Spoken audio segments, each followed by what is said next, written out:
Oh, can I do it with this?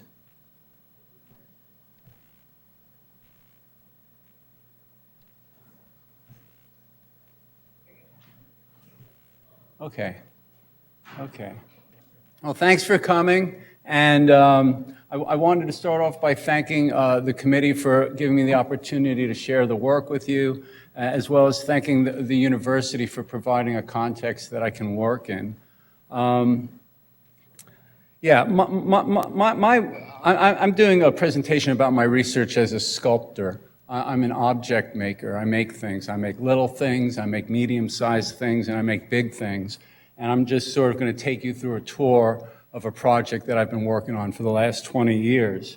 The subject of my work is the way things change over time. I could talk about that in terms of impermanence. I could talk about it in terms of death and mortality. And my method is sort of looking very closely at things. So what I wanted to do with this presentation is start off with the tiniest things and then work my way backwards to the larger things and the bigger scope of the project. So this is a monarch chrysalis, and this is a bronze casting of a monarch chrysalis. These small pieces that I make, I call them souvenirs. That will make a little more sense in a little while. But they're remembrance of things, usually creatures. The study of impermanence is that things come into being, things go out of being. And I take little creatures I convert them into small sculptures. This is a Madagascar hissing roach that I got from the biology lab. So that's the back and front of the same small piece. This makes reference to a deer. This makes reference to a human, so a human tooth. These small pieces are part of a larger piece that I refer to as the waiting room. And they're stored, or better say they're displayed in a souvenir stand, because that's where souvenirs should be, in a souvenir stand. And the souvenir stand is located sort of on the outside of the waiting room. And you can see some of the souvenirs in there. The souvenirs are pretty simple to make. I make a lot of them. And when I go to the next scale up of objects that I make, so this is sort of a piece that is about a cardinal. You can see at the top the cardinal. Oh, I hit the wrong button. I'm not very good with computers. Oh, it's a left click. I should have done that. Okay, so how do I get rid of that? Okay, now I can do it. There's no sound. Can we get some sound?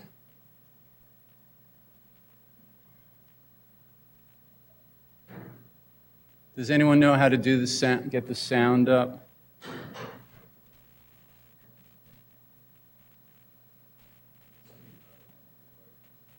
Oh, that? Oh, I hit the wrong button again.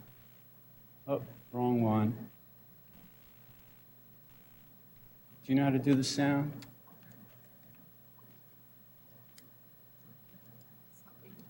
Do we have sound? Oh, okay, thank you. In relationship to my colleagues' former presentation, this is my tweeter. We still don't have sound. Oh, wow.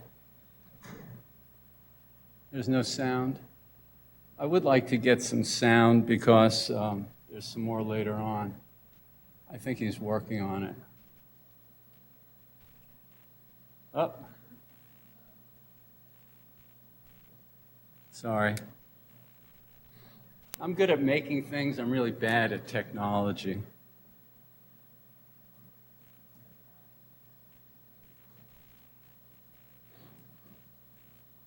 I think we have it. Should I try it again? Or is he going to bring me back?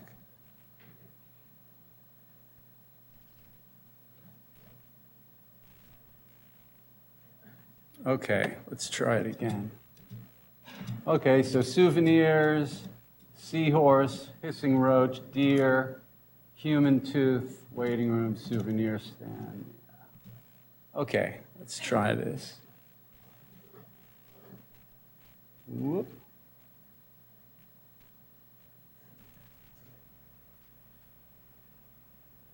Still no sound.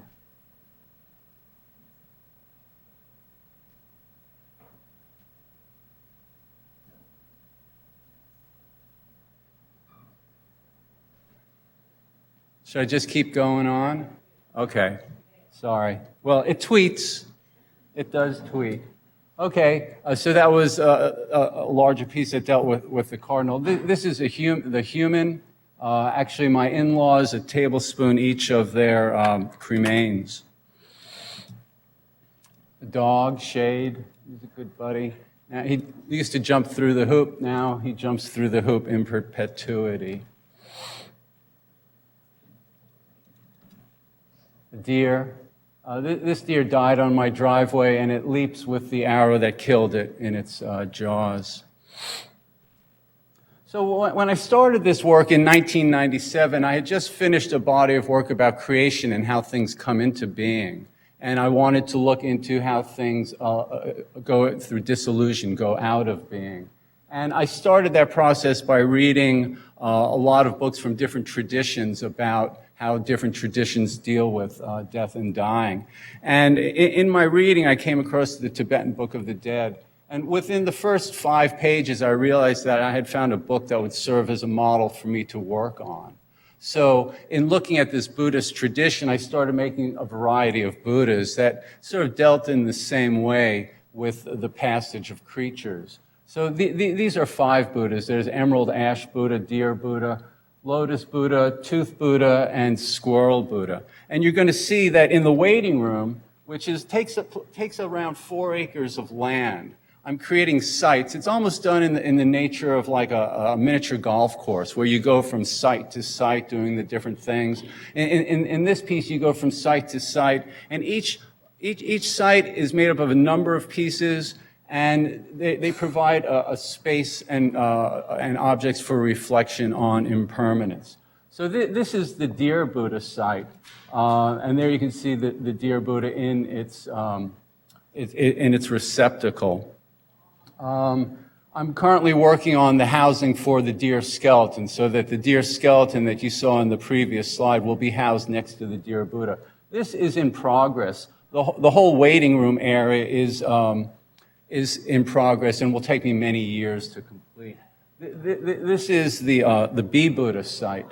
So it consists of a bench, there's chimes, there's a small piece at the end of the bench that remembers another dog that I had. This is the Bee Buddha.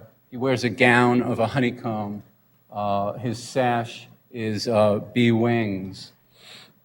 And this is sort of, I call these meditation wands. And his halo is made up of the claws of a former dog named Little. And he's buried underneath that bench. This piece is called Chattering Teeth. And it will be the companion piece to where the Tooth Buddha goes. Like I said, this is in progress, so there's a lot of stuff that is still not necessarily. I hope we have sound for this one, but let's try it. No, we don't have sound. Is there any chance we can get the sound working? He said he did everything he could. Do I have to do something down here?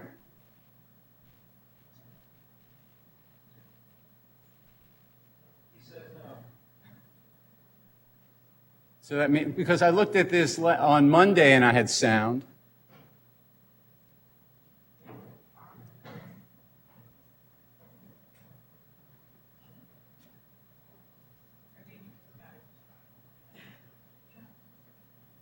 I came in and tested this whole thing out and there was sound on Monday. Sounds all the way up. Yeah, he's working on it remotely.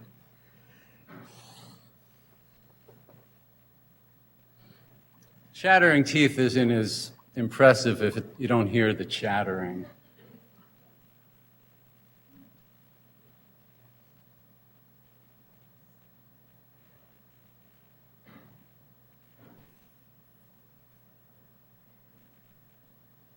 He's doing something.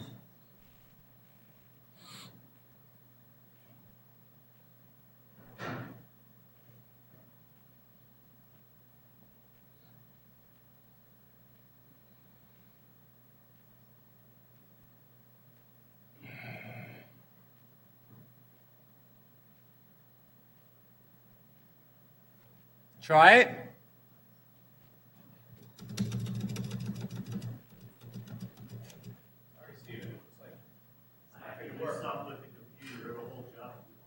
What? You're just going to have to go on. I can't do anything about it right now. The computer's an issue, and I have to dump you out, and I'm sorry about that, Steve. Computer. Okay. Sorry. Well.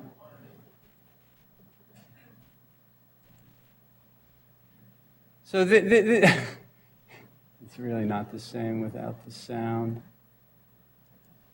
But the bottom tooth is my father's, the top tooth is mine, and when you turn the crank, there's a pretty intense chattering that happens. Sorry that didn't work. The waiting room is a place that is a place to wait, that is located adjacent to a larger sculptural installation called the Cessation of Breath, a mechanical meditation on the moment before death. And it's the piece that I've been working on since 1997. It takes place in the forest, so that the work that I'm doing is a sculptural intervention into a natural environment. And I've been working very intensely with this place for quite a while. It's a series of sculptures that are connected by trails. It's intended for a solitary viewer, so it's not like going to a gallery when you're with a lot of people. It is intended to be alone, to inspire intense reflection. And it starts off with a piece called The Cabin. It's a place of security, it represents domesticity, and it's basically our initial experience with the world, right? So there is a chair on the top from which a viewer can look at the forest. Because in studying impermanence, the forest can speak more eloquently than I can. So a lot of the work is intended to try to put the viewer into a place where they can carefully observe this natural place. So after the viewer leaves the cabin, there's a trail. The forest is a living system so that you encounter the daily, minute-by-minute change that happens in this kind of environment. The trail leads you to a bridge. You cross the bridge.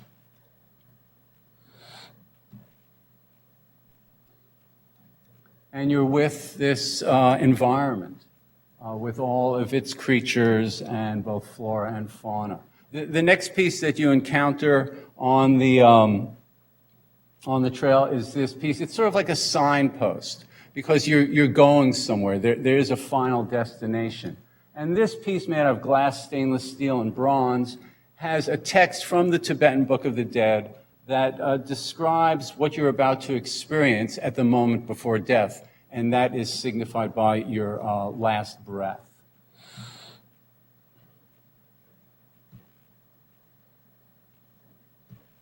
The work that I do is sculptural, but I've also been doing ecological interventions in the land and trying to work with the forest, recognizing what its needs are and what its voices are.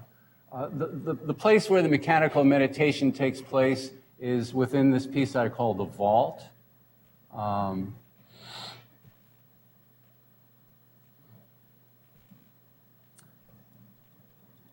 If you're a viewer here, if you're a viewer experiencing this piece, you end up at the vault. The vault is open for you, and inside is the breathing machine. And the breathing machine is, you can see, this is my wife, Anna, by the way. I want to credit her with the photography, but she didn't take this picture. But the breathing machine is a set of lungs and a human interaction, and it's the idea of mechanical meditation is a very accurate description because you interact with the machine, you turn the crank, the lungs rock back and forth, air is moved up and down through the throat, which interacts with the fire. And when the fire goes out, the meditation is over. And you return, you leave, you say goodbye. Yeah. So there's a lot more work involved. I tried to keep this short. I do apologize for the sound thing. I did come here on Monday to make sure it was working. It was then.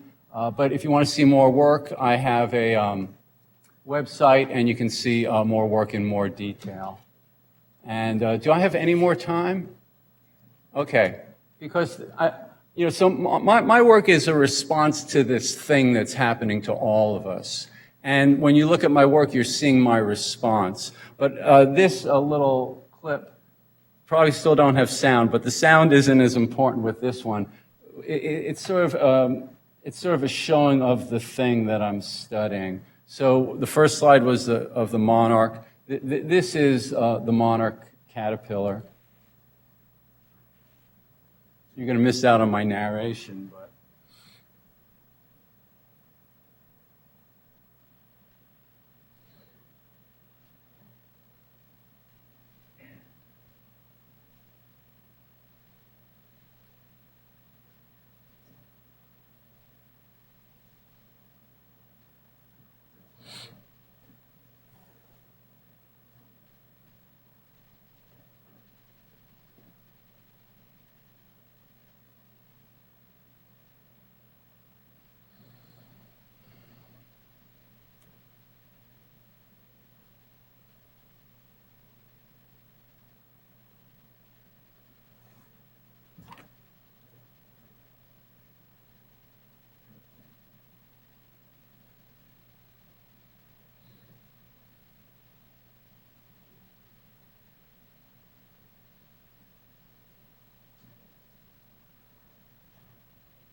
Sound was there, I was getting in touch with my inner Marlon Perkins, and I think it did add something to the.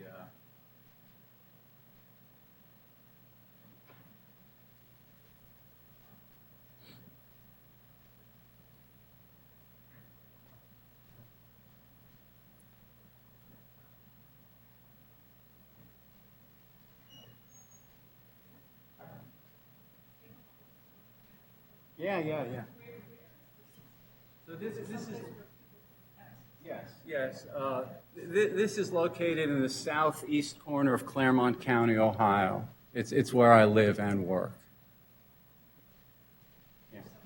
If somebody wants to use it, it's a solitary piece. If somebody wants to use it, you just have to contact me. Finke at NKU.edu. I've been here so long, I don't have a number.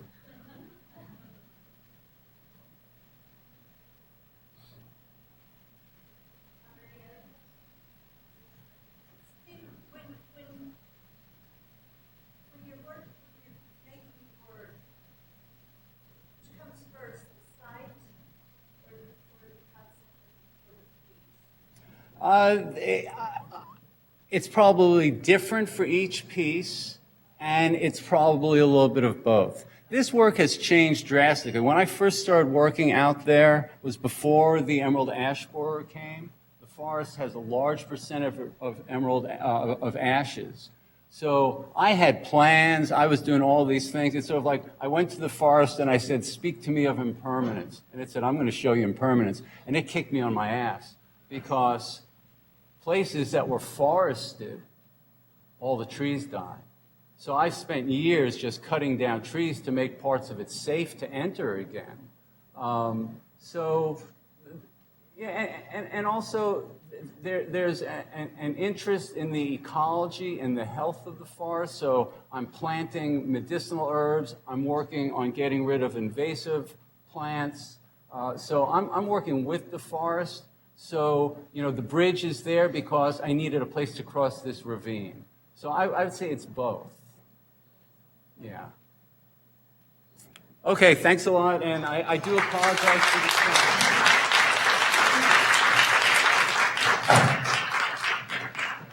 Our next presenter is Dynan from Economics and Finance, and her presentation on behavioral economics, interventions and incentives to improve healthy food choices.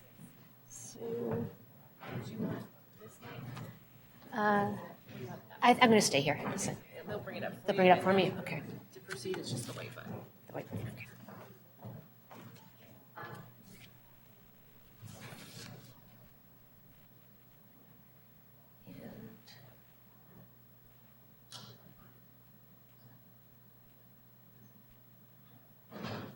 Will it go itself? Or?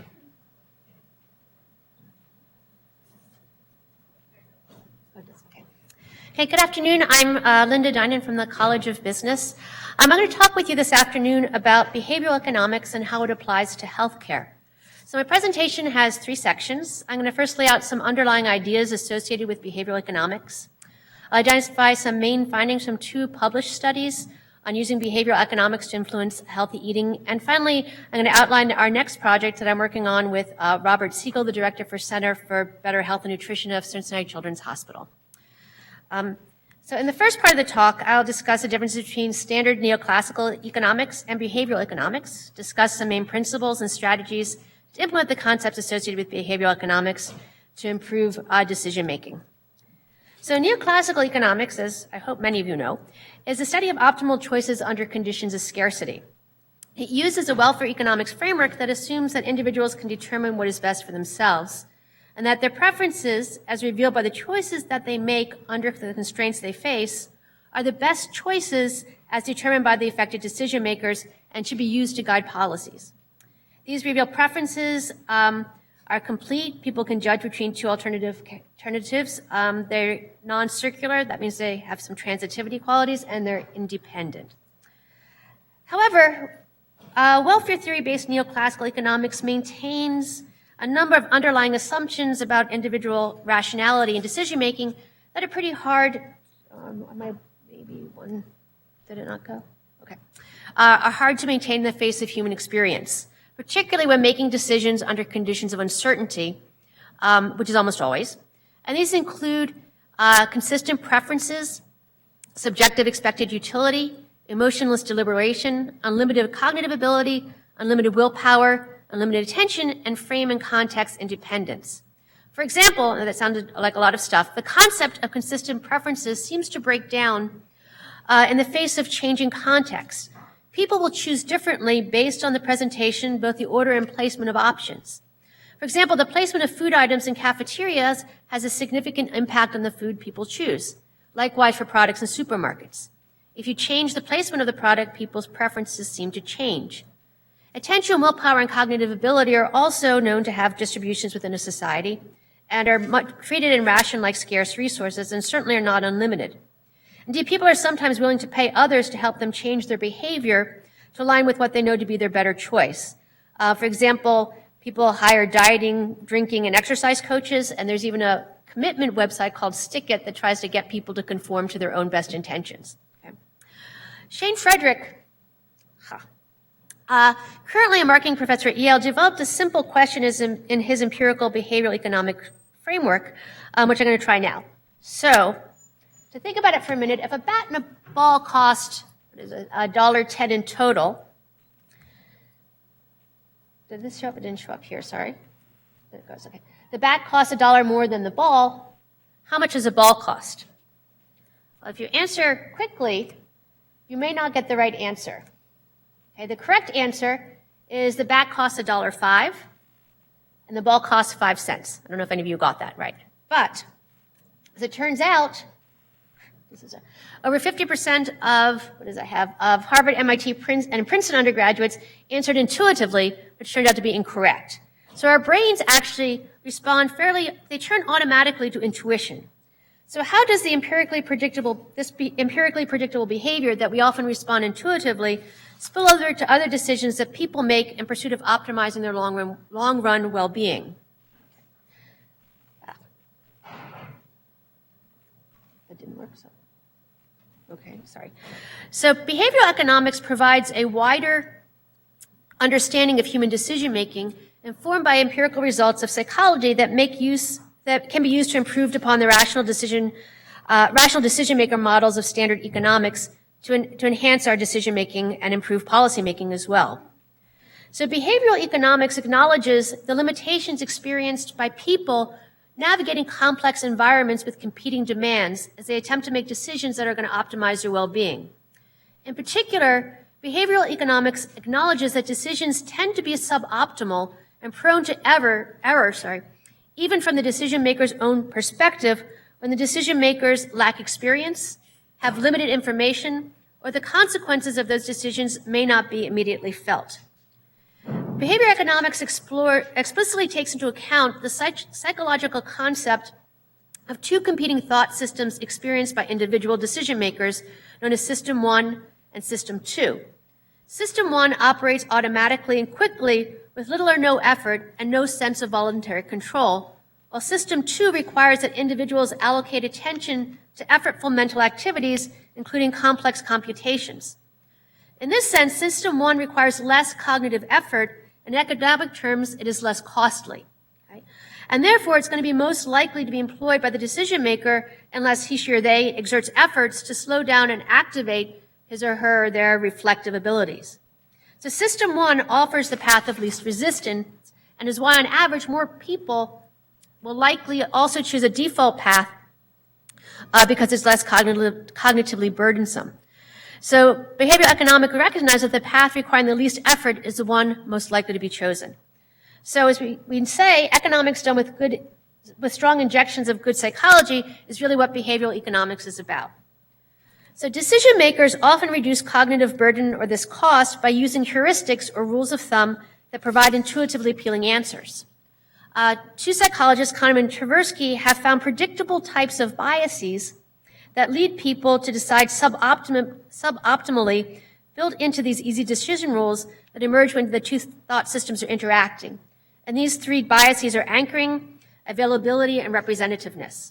So anchoring bias occurs when people are exposed to a specific value for an unknown quantity before estimating the quantity. If the value is low, the estimate tends to be low, and if the value is high, the estimate tends to be higher. So anchoring offers individuals a convenient starting point from which they may adjust up or down, but it nonetheless influences their final choice, and that can be the sentencing by a judge in a court case, or what the right of money might be to save for retirement. Availability bias is when our expectations about the frequency of events are distorted by the prevalence and emotional intensity of the messages to which we are exposed. It gives rise to the affect heuristic. In the affect heuristic, people respond to the easy question about how do I feel, rather than a harder question, what do I think about this? Their decisions are predictably distorted. And the third type of predictable bias is representativeness. In this bias, people substitute a judgment of similarity to a stereotype or known case for a probability assessment, again leading to predictable errors. And then our second set of errors happens when individuals operate in hot states, and these are periods when cognitive load is already high. So the person is tired or hungry, or the individual is in a distracting environment. All of those conditions reduce willpower, attention, and emotional deliberation, as in our economic model, our neoclassical economic model, and they increase reliance on System 1 thinking over System 2 thinking, and decision makers operating in those hot states are especially prone then to accept heuristics and the associated biases that we've just identified. So our behavioral economics leverages these predictable patterns in human decision making that yield poor choices and try and overcome barriers to behavior change in ways that will improve the chances that our expected preferred choice will be the individual's choice. So if we intentionally build choice frameworks, presentations, and messaging that reduces the cognitive load so that the desired choice from the anticipated perspective of the decision maker flows from the least cost thought process and is the one more likely to be selected. So that's how behavioral economics differs from the neoclassical economic tradition that assumes that individuals respond rationally to incentives alone and will accordingly make the best choice subject to their constraints, without recognizing that the structures and the frameworks themselves come with biases and influences. So Thaler and Sunstein academic proponents of using behavioral economics to influence decision makers introduced the concept of libertarian paternalism. So libertarian paternalism seeks to maintain individual choice, freedom of choice, while guiding individual choice to the one that serves the decision maker's long-term interests through the use of nudges over mandates. So a nudge is any aspect of the choice architecture that alters people's behavior in a predictable way without forbidding any options or significantly changing their economic incentives. So this means using predictable human behavior to make the better choice the easier choice and reducing the cognitive load of the better choice relative to suboptimal choices so that the best choice is associated with the least costly choice. Okay. For example, making the better choice a default choice that would require thought and action to opt out, or signaling better choices heuristically, providing visual signals and clues to reduce cognitive load have all been shown to work pretty effectively. The work that I've been doing, okay, let's see, I might have lost one. Sorry, this is actually one that I wanted to skip, sorry. Okay, so our next thing that I want to talk about is how behavioral economics, or how I've applied behavioral economics to some dietary interventions for the purpose of enhancing health and well-being. So there were 3 studies I'm going to talk about. The first one is an intervention that was a 21-month field study at a cafeteria at Cincinnati Children's Hospital among adults. We were able to implement a number of different interventions based on behavioral economics. One of them was a visual clue system where we labeled healthy food green, red, or yellow, depending on its level of health. We found that that was effective in improving people's purchases of healthy items. Caloric information improved that. But other interventions actually wound up with people making worse choices or maybe rebelling and trying to compensate for these types of behaviors. The next study that's also been published is a systematic review of for cafeteria interventions for children. And in this, the big takeaway here is we found that basically System 1-oriented programs, ones that provide visual clues, are much more effective with children, and they seem to do a very good job. And finally, the last study that we're currently working on is a study that's trying to focus on the idea of loss aversion, where people react much more strongly to a loss than they do to a gain. And in this, we're recruiting students and their families in the Cincinnati Public Schools, low-income families, and we're asking them to adhere to a set of nutritional guidelines. There's 2 arms to this. One group is that we're really focusing on the differences in the incentives. One group will start out with having a $75 gift card each month that they'll receive, and every time they fail to adhere to our guidelines, some of their money will be deducted. And in the other arm, they're actually incrementally adding to their gift card for a maximum of $75. We're looking to see which in these types of incentives leads to better adherence, in part because the work that they're doing at Cincinnati Children's Hospital and the obesity clinic has had a lot of issues with adherence, and we're trying to find the best ways to motivate children to both commit and adhere to the programs that we hope will improve their health. Any questions? Okay, sorry, that was double fast, but I had a lot to say. Sure.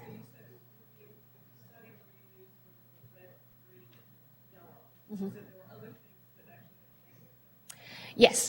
Yes, I can. So we tried a couple of things. We were looking, again, drawing from the behavioral economics literature. There's literature about framing as gains or framing as losses.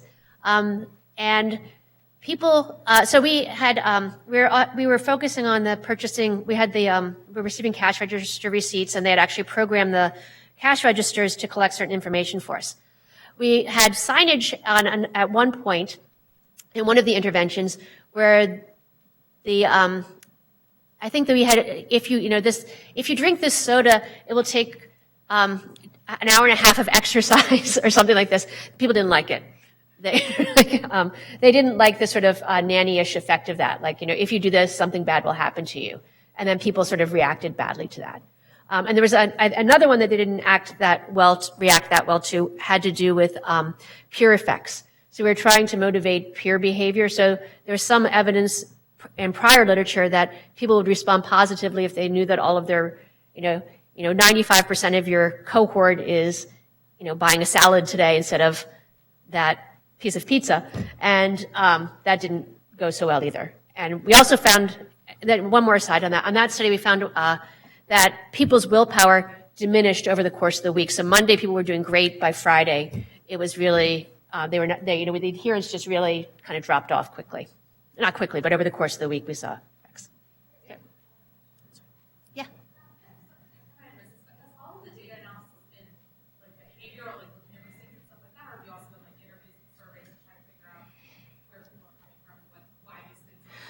Okay, so far, the new study will have more. We're actually going to be doing biometric measures on the kids, and it has a number of different arms to that study. So I was just focusing on the behavioral economics one. That study is going to be more likely because we'll be measuring the kids, we'll be talking to their families with more frequency. The cafeteria studies were really just cash register receipts at this point. Although we did we know some of this because the physician I'm working with, Dr. Siegel, got a fair bit of hate. No, I don't say hate mail. He got some I guess he got a lot of emails of complaints of people didn't like what was going on.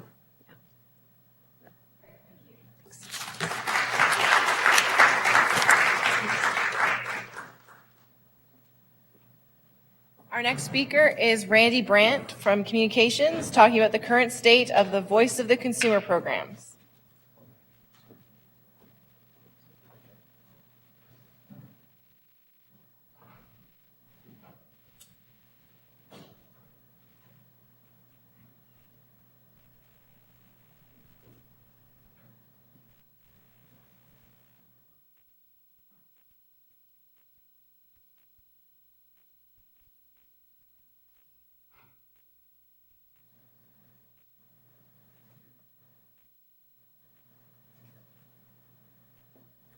Okay, again, I want to thank the program committee for this opportunity to share my story with you. My story is about communication between companies and consumers. I've been interested in that topic for a very, very long time. And as it turns out, for many, many years, the conversation was really one way. Okay? For the most part, companies that sell products and services to us we're doing all the talking through advertisements, through press releases, and in more modern times, through emails and texts and ambient marketing and all types of messages. So by and large, it was a one-way street. They were doing all the talking. And then the internet came along, and mobile devices, and social media, and sites that allow people to talk about companies, Facebook, or more brand-focused sites like TripAdvisor or Yelp, or my personal favorite, pissedconsumer.com. And so what's happening now is companies figured out, well, we better stop doing all the talking and start doing more listening. I got really interested in this topic and because for 37 years before coming back to the university, I helped companies build what are sometimes called voice of the consumer or voice of the customer programs. And today, literally hundreds of organizations are trying to capture the voice of the consumer or sometimes voice of the customer through surveys, through comments and complaints, telephone calls, emails, scouring social media. And they're trying to use that information to create better consumer experiences. So the question that got me started on this research program, some of which I'll share with you today, was simply, how's this going? Okay. And more specifically, I'm going to describe two studies that are part of an ongoing program. They're the two beginning studies, the thing that kicked it off, that were really designed to address a couple of questions. Number one, how do organizations go about this business of building a VOC, as it's sometimes called, program? What are the things they do to create a foundation and then to sustain the listening effort throughout the over time and to keep it going? And secondly, how's it working? How are things going? What are they doing well? Where are there opportunities maybe to improve? So I did a couple of studies, one of which is an exploratory qualitative study, and I'm going to talk about that one first, because that's where I really attempted to learn a little bit more about the basic elements and characteristics and activities that are part of these VOC programs. Okay. So what I did was I did a series of depth interviews with people that we like to call key informants. Specifically, they were the folks in the organizations who know a lot about the VOC program because they're connected to it. They're either executives who are involved in resourcing the program, or they are people who are on the team that collects customer data, analyzes it, tries to disseminate it and share it with others, or they are the people who are the receivers of that information who are expected to use it to try to make better products, services, and to create better consumer experiences. And what I basically ask these people to do is just describe and help me understand how your company goes about listening and learning and trying to use these data. I did pretty much a process of going out, doing the interviews, coming back, trying to organize what I learned, going back out, revising, going back out and revising, until I got to a point where I really wasn't hearing anything new. And for the most part, you can see that happened after about 25 interviews, although about 90% of what we learned was gathered pretty much after 12 or 13. And at that point I said, okay, I think I've got a handle on this, and here's how I tried to summarize the findings. It turns out that everything falls into sort of two groups. One is what I call climate for listening. There are things that these organizations do to create a climate for listening. Okay, and they specifically broke it into three categories. There's what I call executive sponsorship, senior level support to make this thing happen. There's organizational engagement, what companies do to make sure that people buy in and participate in the listening effort. And finally, they're the things you have to do to sustain the program, to resource it, to keep it visible, to keep it going over time. So, for example, if you take executive sponsorship, the things that led me to create this category were statements like, well, we have one or more senior leaders in our company who are sponsoring and championing the program. And they're the ones who keep it visible and reinforce the importance of this. And they're the ones who help to resource it, both financially and in terms of the necessary human resources to make it work. This was essentially the basis. These types of statements help me form the three categories that I call creating a climate for listening. Then the rest of this is really about the actual activities and processes and practices and systems and technologies used to capture and try to utilize customer data. And they pretty much end up forming sort of a closed loop. There's a capture step, there's an analysis step where you're actually trying to digest and make sense out of what you're hearing. Then there's a dissemination step where you try to share this with people who can utilize it. And finally, there are activities associated with trying to use the data. And so we had a category that had to do with, here are the ways we listen and learn from consumers. Here's how we analyze it and convert it into targets and metrics and meaningful priorities for action. Here's how we go about disseminating. And it turns out there were three categories that were associated with action. There's using what you learn from consumers to respond. If you've ever written a letter of complaint or an email or called to complain, we're talking about what the company does to try to make things right. The other two ways are using the information to train and to mentor and develop people, especially those who deal directly with consumers. And finally, there's driving systemic improvement. You really need to make a change, for example, in your reservation system so that many consumers will be positively impacted. How do you do that? All right, now, so just to give you an idea, these were the kinds of things, the kinds of statements that I heard that were connected to responding to individual customers. We have a department that takes customer calls and tries to respond to requests, problems, and complaints. We have a department that responds to emails with requests. We have people who are out scouring social media and trying to respond to negative posts. And we've got people who take hot alerts from surveys. Clearly a survey indicates a customer is not happy, and to try to use that information to follow up. That's example of activity related to responding to customers. Now imagine statements like this that are associated with each of the 10 categories, and then think about those being converted into surveys. That's what we did next. The second study is really focused more on that question of, so, how's it going? How well are we doing? Okay. What things, what practices, what characteristics, what of those elements in those 10 categories, where are we doing well? Where do we have opportunities to improve? So back in April and June of 2017, we were able to reach out and talk to people in just a little under 300 organizations in North America. We asked them basically questions about overall, how's your program going? How are you doing in specific areas? What are the methods that you use to listen, along with some firmographics and demographics? Now, this will give you a little idea of the kinds of organizations we talk to. We've got pretty good representation of sectors, a little heavy on IT telecom, but that's really an amalgamation of computer technology, wireless, and a lot of other things that are rolled into one big ball. So it's a little more diverse than what that might seem. We also have pretty good representation from the standpoint of company size, defined both in terms of revenues and in terms of the number of employees they had. And so here's what we found. Okay, first of all, how do companies listen and learn? Well, the majority of companies use surveys, emails, and text. They use feedback that they get through their customer-facing employees, people who deal directly with customers, and they also get information through calls and focus groups and in-depth interviews.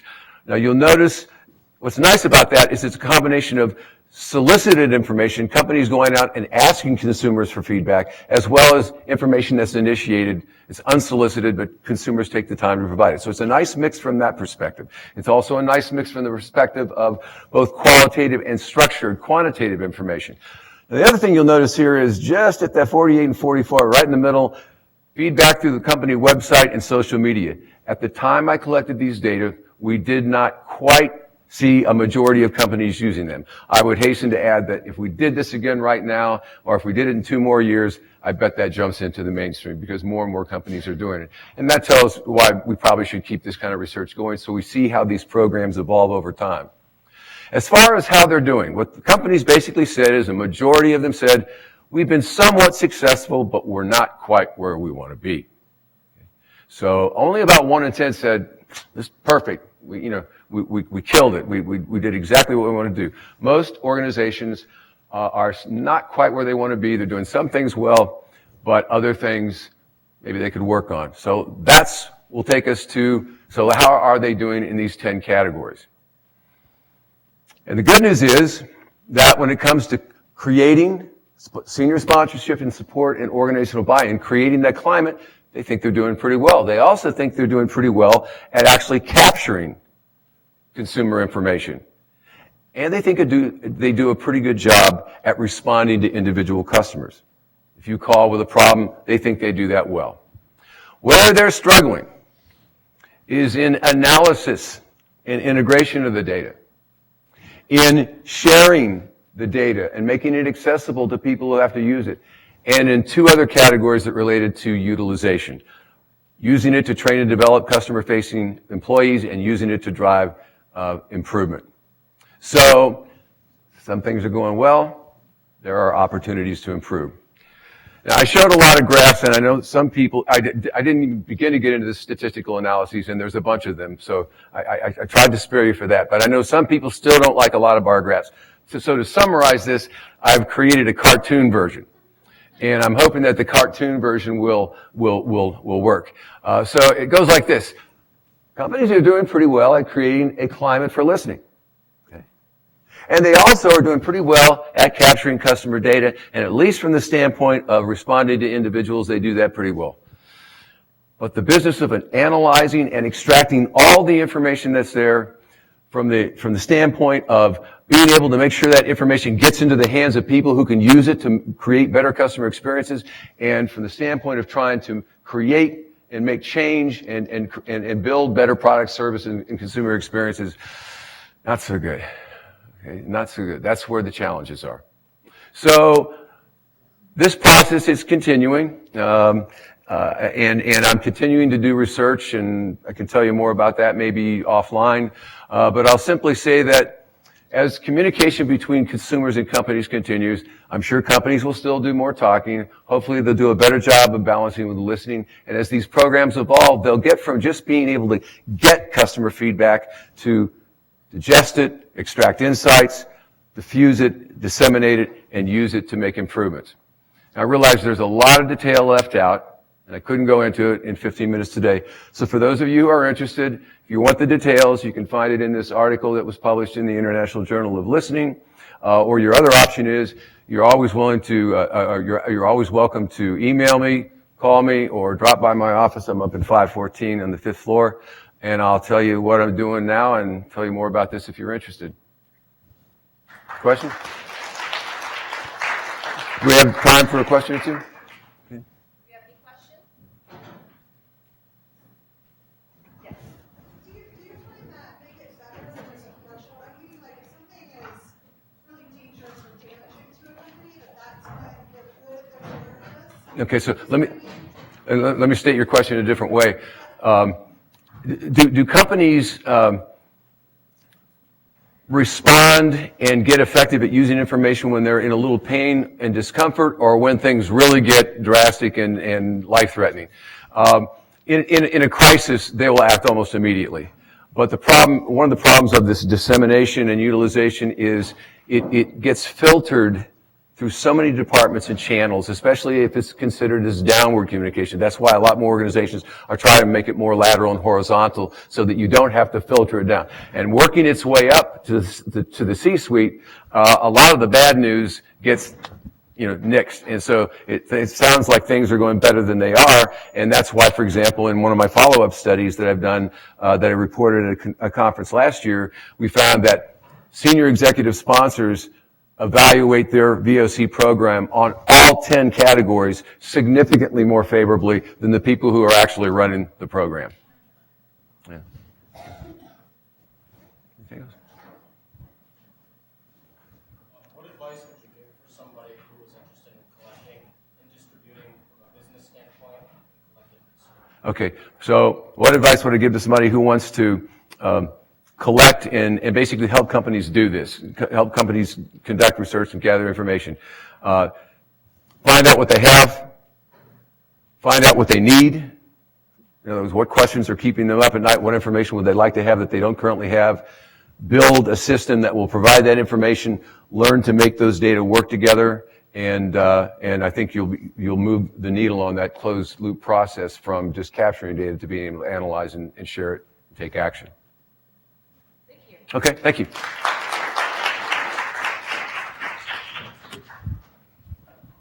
Our next presenter is John Metz.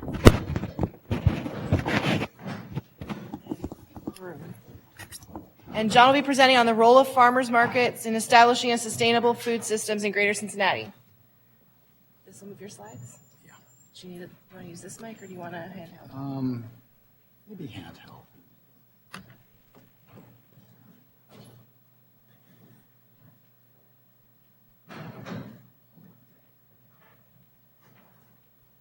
How about this one? Can you put it on your lapel? This obviously. Hold this in my pocket. Okay.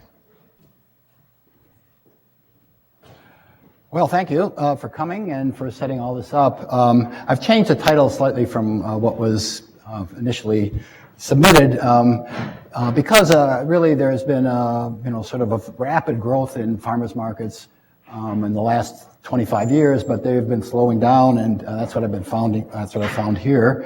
I teach a class called Sustainable Food Systems, and about 9 years ago, we had finished up a class, and I was talking to one of my really good students, and we said, farmers markets really solve a lot of the problems that our food system has. We thought, well, maybe we should look into these things locally and see what's going on, and so we did. Markets. Let's see, did I go too fast here? So what farmers markets do, they, what are the problems with the food system? Well, one, farmers are not getting adequate financial results from their work. Farmers markets allow farmers to sell things retail rather than wholesale and get a hope of getting a relatively decent return for their investment. They also provide local, healthy, and often organic food to consumers. And one of the big problems with our food system is that the food is unhealthy. Often it's contaminated, meat contaminated, or even spinach with E. coli. We have large amounts of fat, sugar, and salt put into the manufactured food. Mostly what we eat is manufactured food. The obesity and other kinds of health problems resulting from that. And so that begins to resolve that. it builds local communities. So what we started to do, the research we decided to undertake, was to go visit the various farmers markets in the region. And so we found a document. There's a group that publishes a local food summary once a year, and they list farmers markets. So we went to those farmers markets and then decided to, and we found other ones that weren't listed, and so we began visiting them repeatedly and keeping track of the kinds of vendors, the number of vendors, and things like that. Then we also talked to the managers and did in-depth interviews with the managers, how they got started, what their hopes are, the issues that they have, and then essentially continued to visit them and record what's going on. And so in the process, as I got involved in local food, I joined Green Umbrella, this organization that of environmental interests.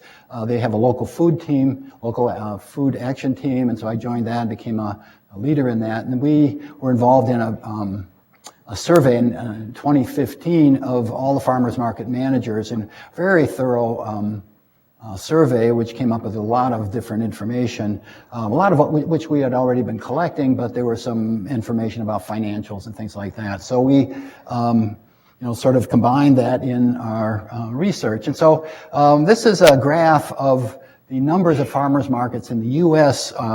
Over really, the really good data is only since about 1994 when the USDA started collecting it. This earlier information I've been able to pull together from various historical resources, but I know there's more of them early in 1920 and earlier than shows up here. But what we see is a consistent growth, and particularly in recent years, since 2010, 2008, a big increase. However, if we look at the most recent times, they've really leveled off. And I think from 2016 to 17, there were only 16 new markets in the U.S. If we look, there's 1,500 new ones between 2008 and 2010. And so this is the the pattern of the U.S. as a whole. This is the markets of Greater Cincinnati. And so several things. First of all, you see we have Cincinnati, unlike the U.S., the rest of the U.S., we basically by about 1983, a group of people had started a system of farmers markets called tailgate markets, created about 12 to 15 markets. And so from roughly, 1983 to 2005, for 20 years, we had essentially 20 markets, unlike the rest of the U.S. And so this kind of contradicts Mark Twain's comment that he wanted to be in Cincinnati at the end of the world because everything gets here 20 years late. But we're ahead of the world here. So we have three different kinds of markets that based on when they started. So the bottom layer are what we call legacy markets. And so these were markets that started in the 19th century or early 20th century. There's only three to start. One was in Hamilton Historic Market at their courthouse in the city of Hamilton, and it was an open-air market around it. The second one was the Court Street Market in Cincinnati, which there had been a market house there and was torn down about 1915. And they continued to have farmers come and sell in the open air until about 2002. And then the third one is the Lunken Market, some of you may be familiar with, which actually started about 1922, was located about 14th and Central, and then 1959 moved to the riverfront, and then when the football, baseball stadium was built, they took their land and they moved out to Lunken Airport, and they continue to function. So then the yellow are these tailgate markets, and it was a group of activists, both farmers and citizens, that got together and decided to create this system of markets. And so they began, and the farmers took over by about 1990 or something like that. And they, for, up until about 2000, had a lot of different markets around the city. And then farmers were getting old, and they have subsequently gone down. And since about 2008, there's only 2 of those markets left.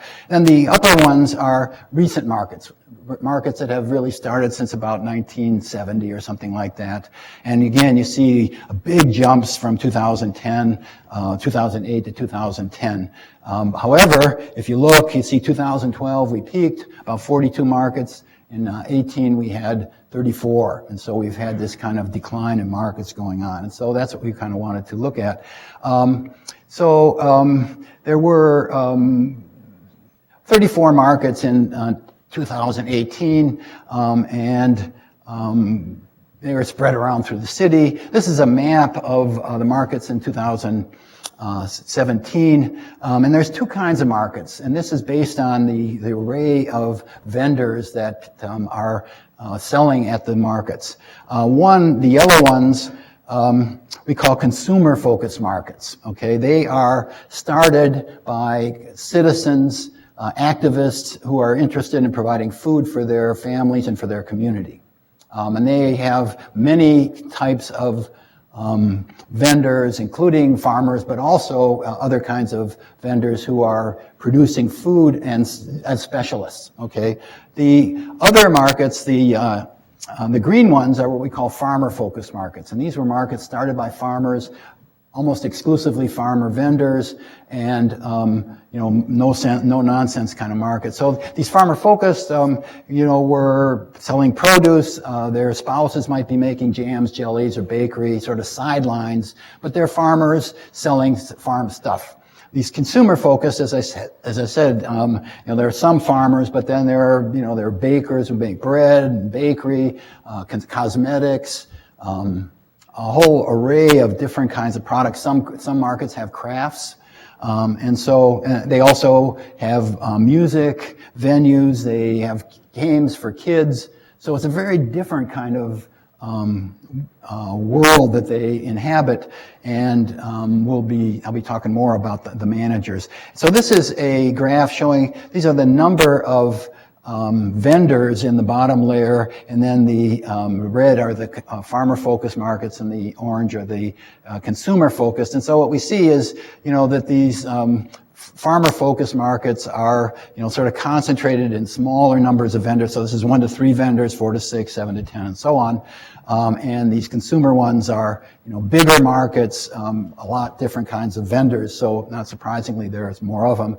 And so this is one of the farmer-focused markets.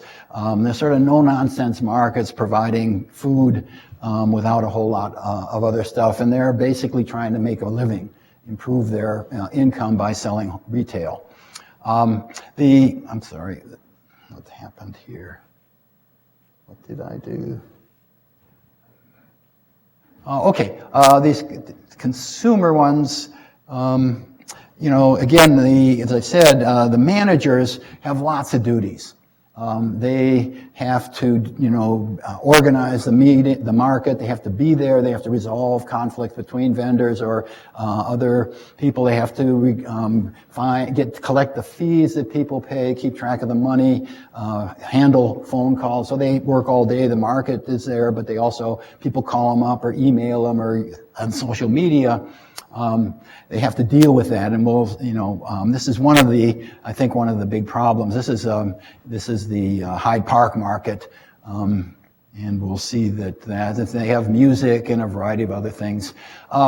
So the question is, why are markets slowing down or closing? Okay, and there's been sort of 5 different kinds of explanations that people have come up with. The first one is there's too many markets.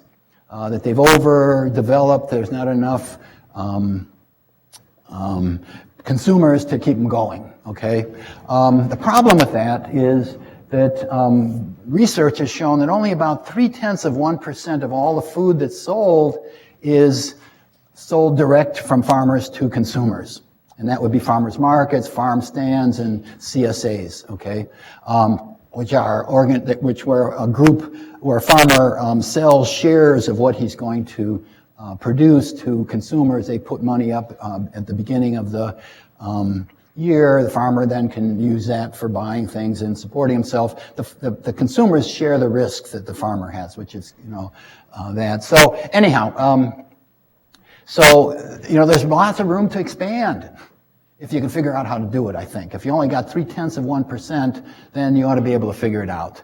So why don't we? Well, one is most of the people running these markets and the people who attend them tend to be white and relatively affluent. And So geographers talk about spaces of whiteness that are created by the unconscious kinds of activities, the music they play, or a whole host of other things. A second is the retail food environment's changing rapidly. Online sellers of food are advertising themselves as, local and sometimes organic. The problem local is impossible to decide, to define kind of of local description of places. We escaped from that by only looking at markets that are in this sort of contiguous urban suburban area. So markets which were outside of this, the urban area, so you had farmlands between them. We didn't include them, so that we solved that problem. So there's, most of the markets are in relatively affluent kinds of areas. Their prices are higher. It's literature that debates that, but unlikely. The other thing, farmers are aging. This is a big issue, not only in these kinds of farmers, but others. And then managers really lack sufficient financial and other kinds of resources. And that's what I'm going to sort of focus on. So anyhow, if we look at prices in class, working class and underclass people, working class and minority communities don't really attend these markets much. So why is that? Well, unconsciously, I think the people who run them tend to create an environment which isn't welcoming. And so that's really an area that's got to be explored and dealt with. The other thing is that regular customers really don't buy that much. We've done surveys of what people are buying, and most of them spend $15, $20 a trip, and so they're buying a lot of stuff outside of it. And so here's this, sort of this online world where you can order food online and have it delivered right to your door. And these are competing with farmers markets. The same kind of people often are, doing that. And so, how to get around it or how to deal with that competition. We see Kroger's doing, similar things. You order stuff and can actually be delivered to your door. So that's a real challenge that has to be met. What am I doing wrong here? Okay. And so farmers are aging. This is, above you can get a sense, especially the farmer-focused managers. They are, many in their 60s. There's a couple of people that aren't in their 60s. And in general, the whole farming world is aging, and it's a real serious problem. If you want to be a farmer and you don't inherit land, it's impossible virtually to get land. Even out in the Corn Belt, land is $4,000 an acre, things like that. So it's very difficult, and managers are not adequately compensated. This is a table sort of showing how managers are compensated. So for the 37 markets in 2017, 25 of them were, the people that managed them were volunteers. And so what that means is they're putting in all this time in order to keep the market going. Am I running out of time here? There were only, basically only 12 market managers were paid anything, and many of them not paid very adequately. So you can see that here, $20 an hour if you work 20 hours, $400 a week, maybe $1,600, maybe $19,000. So it's maybe not too bad, but who's paying for health care, all those kinds of things. And so we can sort of say that managers really self-exploit. I know I've talked to managers where they're using their own money to buy promotional materials and things like that. So what we need is to have markets sort of organized in a sort of a coalition where they have shared resources, and we really need to hire someone who's going to be able to sort of guide and do a lot of the common things that can be shared by managers. Pittsburgh has gone through that the last year. Just this year, they hired a person paid by the city to coordinate markets. We really need that, and I think that is, sort of the way we need to go in order to try to, maintain and maybe expand farmers markets. Thanks. Thank you. We're out of time for questions, but we'll be happy to have questions during the reception later. Talk to All right, so that takes us to our next presenter, Bob Wallace, on Cincinnati and Northern Kentucky in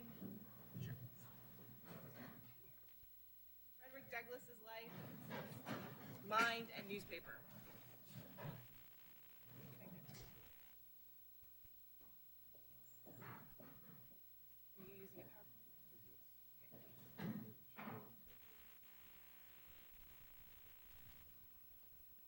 The white button is your friend. All right. Folks up here are going to tell you when it's time, and I'm going to put this in your pocket. Refresh. They will tell me when it's time. Yeah.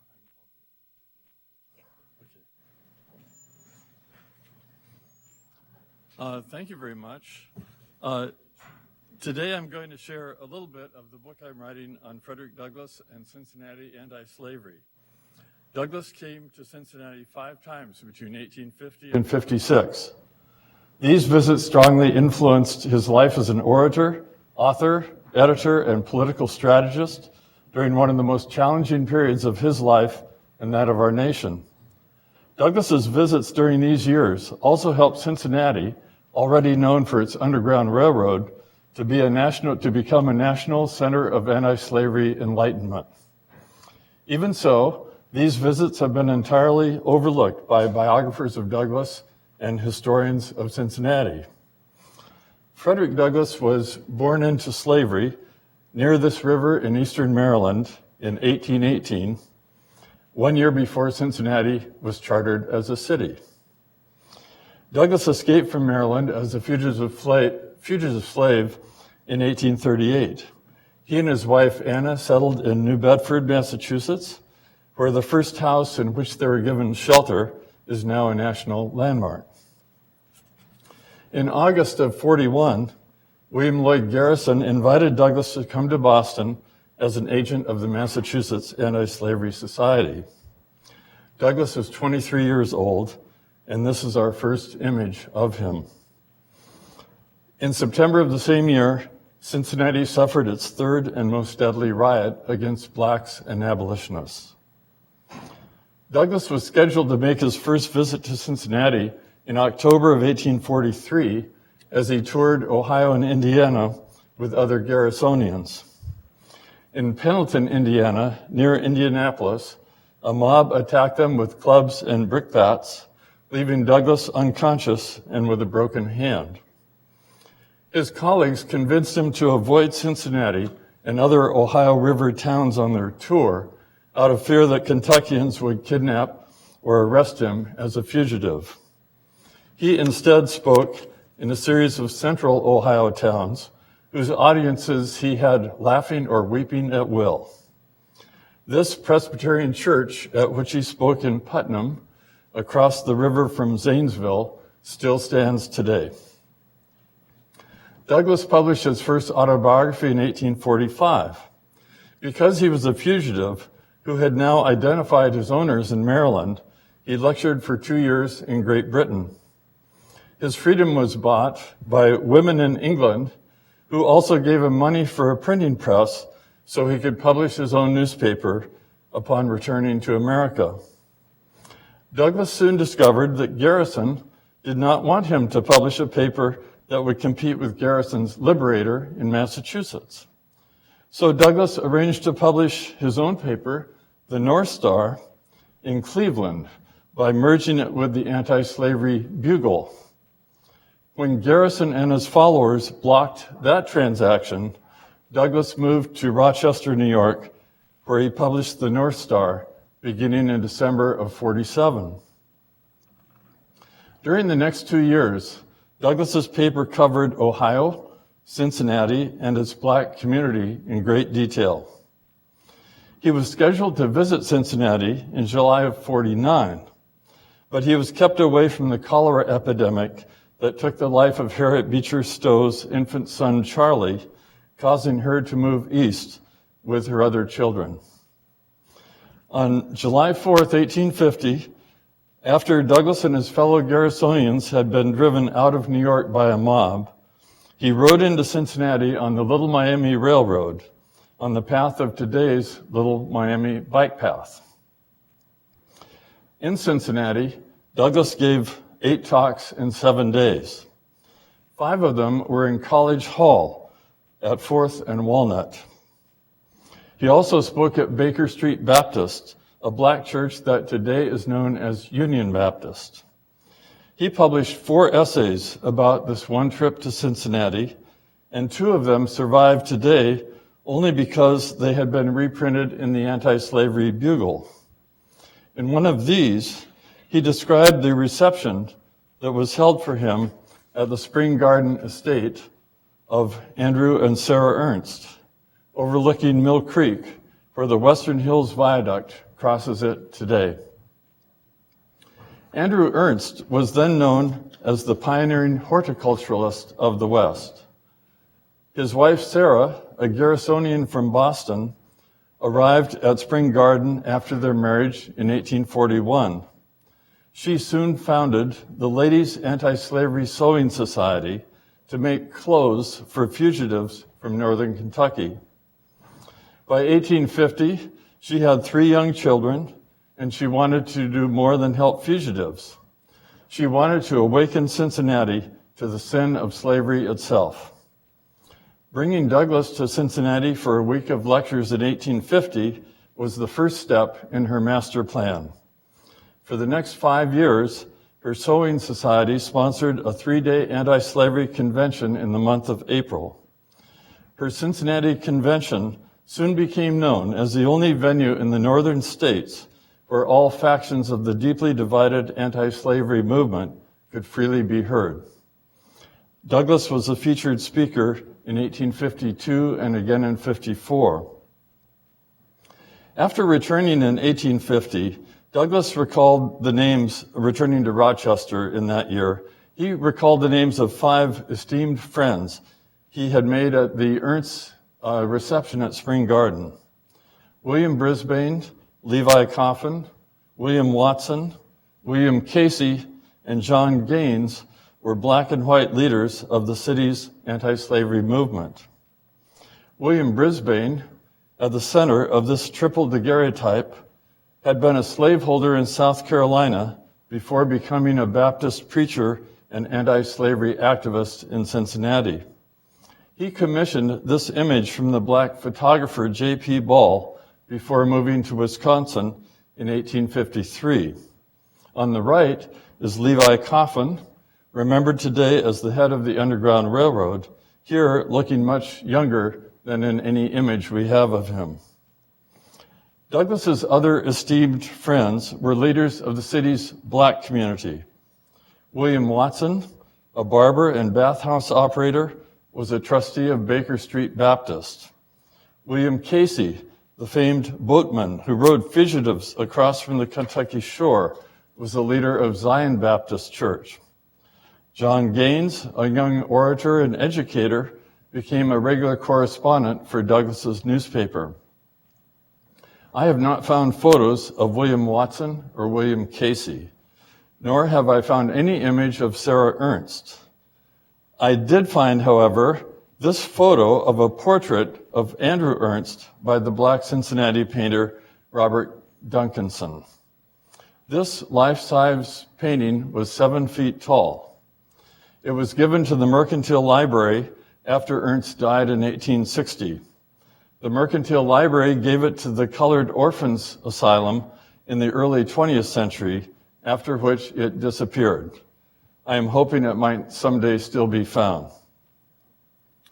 Sarah Ernst's 1852 convention was held at Smith and Nixon Hall at 4th and Vine Street.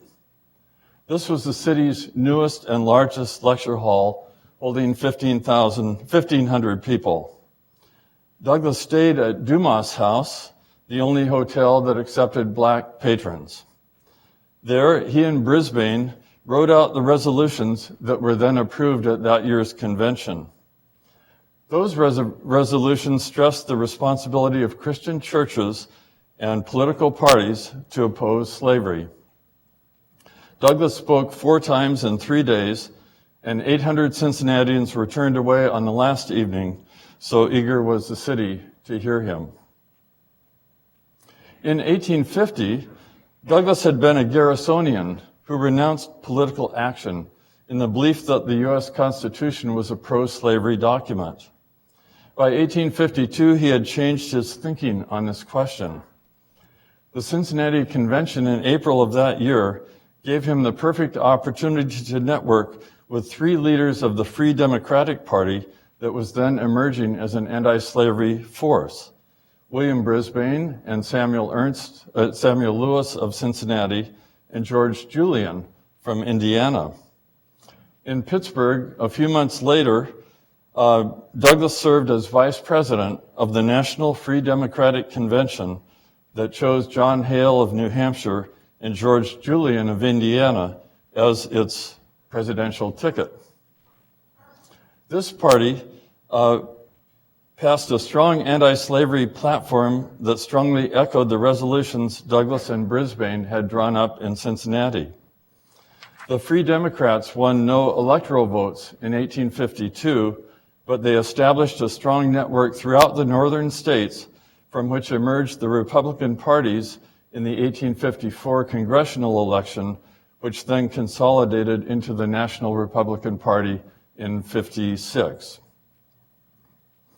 The pressing national issue during the April 1854 Cincinnati Convention was the Kansas-Nebraska Act that was threatening to extend slavery into these two new territories in the West. Now a political activist, Douglas shared the stage this year with two Garrisonians, Lucy Stone and Charles Burleigh.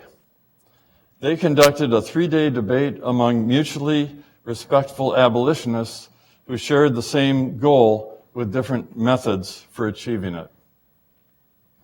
This year's convention was in Greenwood Hall, occupying the entire third floor of Mechanics Institute at 6th and Vine Streets. This hall also held 1,500 people, and on the last night, an equal number were turned away. As soon as the 3-day convention ended that year, Douglas gave a self-help lecture to Black Cincinnatians at Zion Baptist Church. After returning to Rochester, he published an engraving of J.P. Ball's Daguerrean Gallery of the West on the front page of his paper, the first engraving he ever published. Douglas also published an essay on the colored people of Cincinnati, alongside a detailed account of the 3-day convention as the finest meeting he had ever attended. After giving primary credit to Sarah Ernst and her Sewing Society as its sponsors, he gave individual tributes to more than a dozen Cincinnatians with whom he had now collaborated for several years. Douglas spent much of the fall of 1854 campaigning for anti-slavery candidates in the western states of Illinois and Wisconsin. In late November, after widespread Republican victories, he returned to Cincinnati to give an overview of the anti-slavery movement, in which he drew a straight line from the Free Democrats of 1852 to the New Republicans of 54. Now in the 21st century, we tend to use words like anti-slavery and abolitionist interchangeably. But in the mid-1850s, there was a big difference. In 1855, Salmon P. Chase, the Cincinnatian for whom our law school is named, was elected the first Republican governor of Ohio. He ran on a strong anti-slavery platform whose primary purpose was to keep slavery out of the new territories of Kansas and Nebraska. But Chase declared in no uncertain terms that he was not an abolitionist. He said he would do nothing, he promised he would do nothing to touch slavery in the South.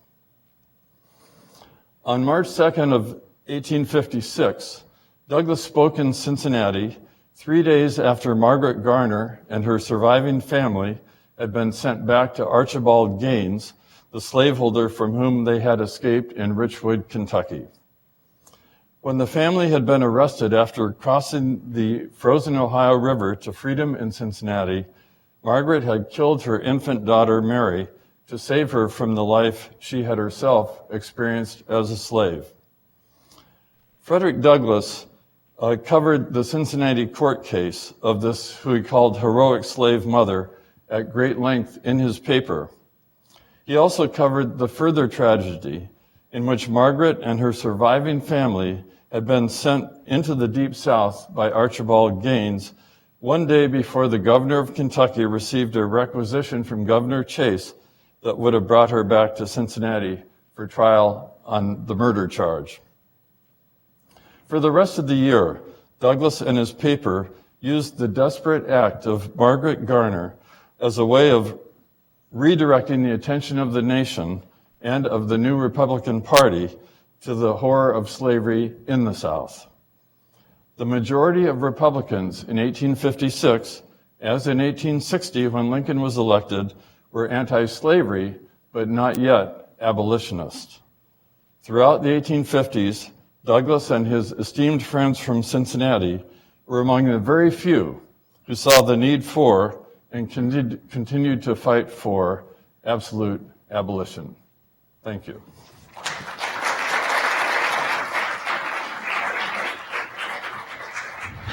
Thank you all for any questions for the reception. Follow up with Dr. Wallace then. Thank you. Our next speaker is Suki Kim from the School of Social Work on healthy brain initiatives for older adults, music training, and social engagement. Do you know how to use this one? I can use that. I can use this. Okay. Well, I will keep this and then I will. Thank you.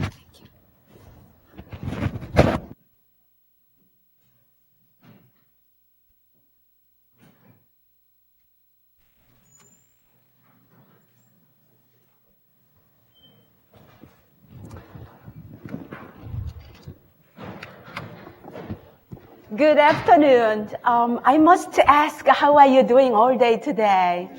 I see most of them stay here since 8:30 to now. It's incredible. I just wanted to say thank you so much for coming today.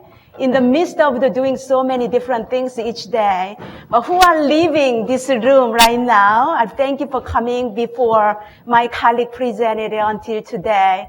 But hopefully we can follow up with someone is leaving today. I have so many things to unpack for you and also for me. But within given 15 minutes, I'm going to do my best. Since last year, around this time, I have been waiting to unpack this for all of us in our NKU community. Before I start, I want to introduce my name first, Suki Kim. I am a Colonial Assistant Professor in the School of Social Work. And now we begin and open the new college, which we became a family member, the College of Health and Human Services. So I just wanted to say thank you for all of this opportunity. Before I move on, you have no idea what I have, do you? I want to introduce, I have a dear research team came in this room. I am such an honor to having your face here and stop what you are doing each day and daily. And you came for NKU for such a time like this moments. I just want to acknowledge each person that I have a huge and giant research team that I was able to work with them. Such an honor. Would you stand up that you belong to this NKU Family Research Project? Would you stand up, please?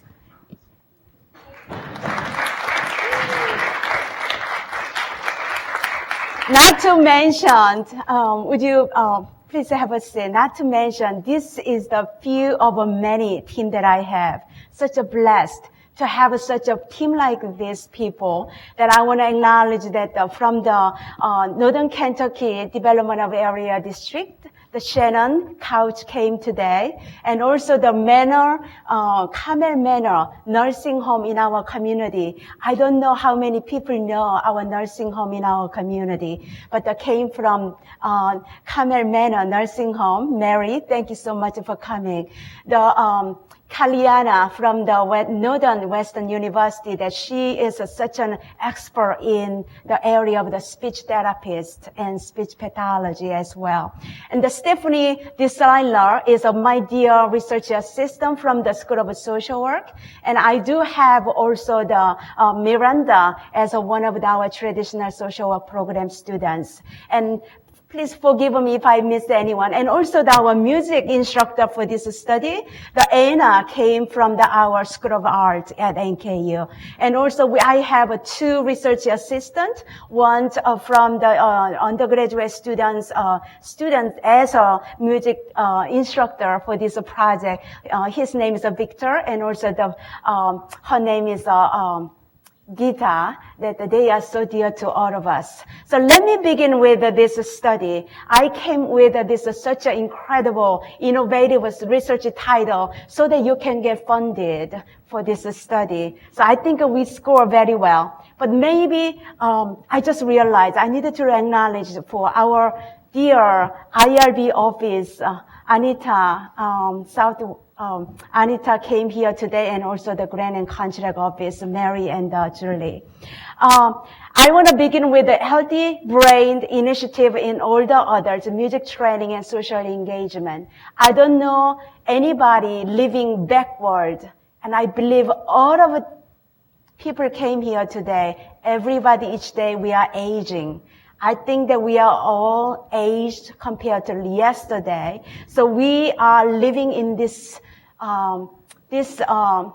phenomena, this trend that we are aging each day. And I wanted to go with some of the screen that I prepared for you, that we can go with this. This study has been funded by our own institution of the Health Innovation Center, that I became the research fellow since this year, that I was able to fund it for this study.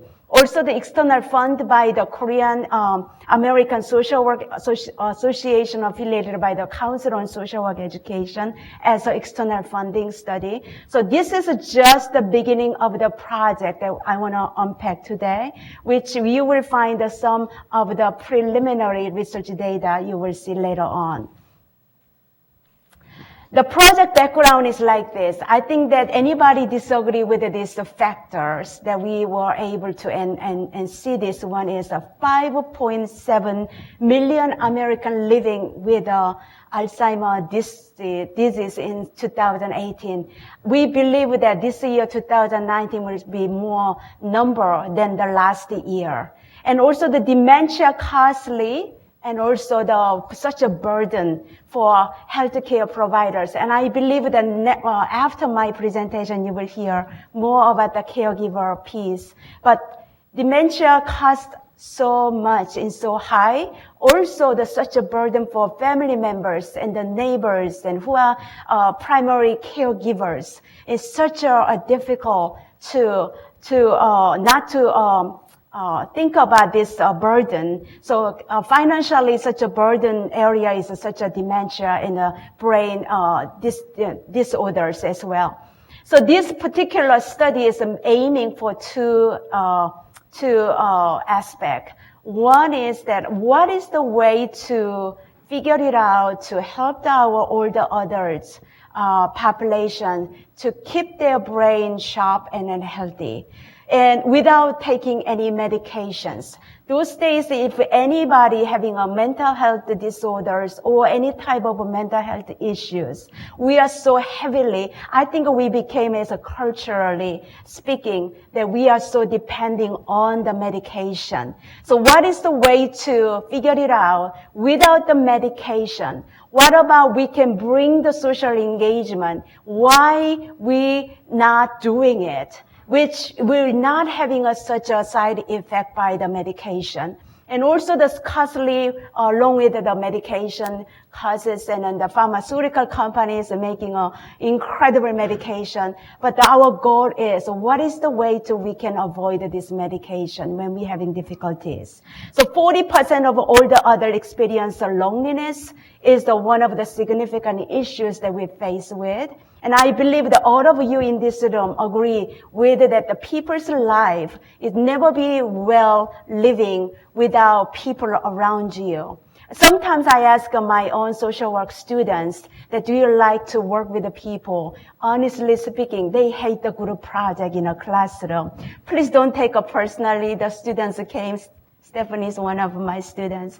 However, we cannot live in this society without the person around you. Look around, even you hate and you love each other. We need one and another. We need to connect one and another. So that without having a medication, so that we don't have to spend unnecessary finances and sacrificing with a burden, such like that. But also we increase the social engagement piece. So this study is basically aiming for that. One way to avoid the medication when we're having and dealing with the mental health disease and difficulties. Secondly, we wanted to promote the social engagement piece. So we want to look at that through this study. And as I said earlier, this is just the beginning and 6 more months to go to complete this study.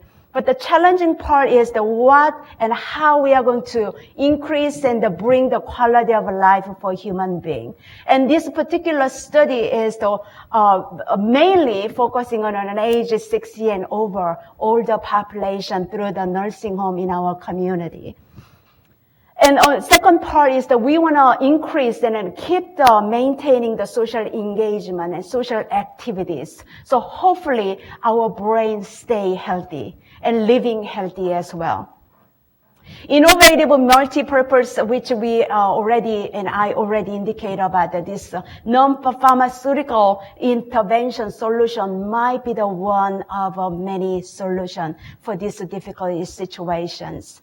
Here are the several research questions that I brought to the funders, and apparently they loved this research question. That's why we got the funded. Is that correct? So first question is, does music and social stimulation protect older adults from cognitive decline of our study? Second research question is, how do music groups compare with the social engagement group? And speaking to this group, that we included a control group, which we do not have any type of intervention, nor music, nor social engagement. So that we want to know which group better over the time that when we conduct this study. Does one group have a high cognitive scores? If you take a music classes, whether your brain became really, really, really smarter than before, or if you engage with one another through the conversation with the people, which I brought the social work students and the music student engaging with our older adults, whether their brain function will be better and greater. So it's going to be an exciting study at the end. But here is some of the things that we had some action on the side in our community through the Carmel Manor research site. Students involved, which is very, very important because of the younger and the younger generation connecting with the older population is critical, which all of the older adults population are hungry for, engaging with the people, especially young college students. So we have been seeing that. And so this picture taken by our NKU photographer, which we only have one person to handle all of it. So I want to acknowledge for our NKU photographer came on site to be able to take this moment. And then the background picture is like we have a guest here that Anna is taking and leading this piano lesson with 6 different individuals who are between 80 to 100 years old.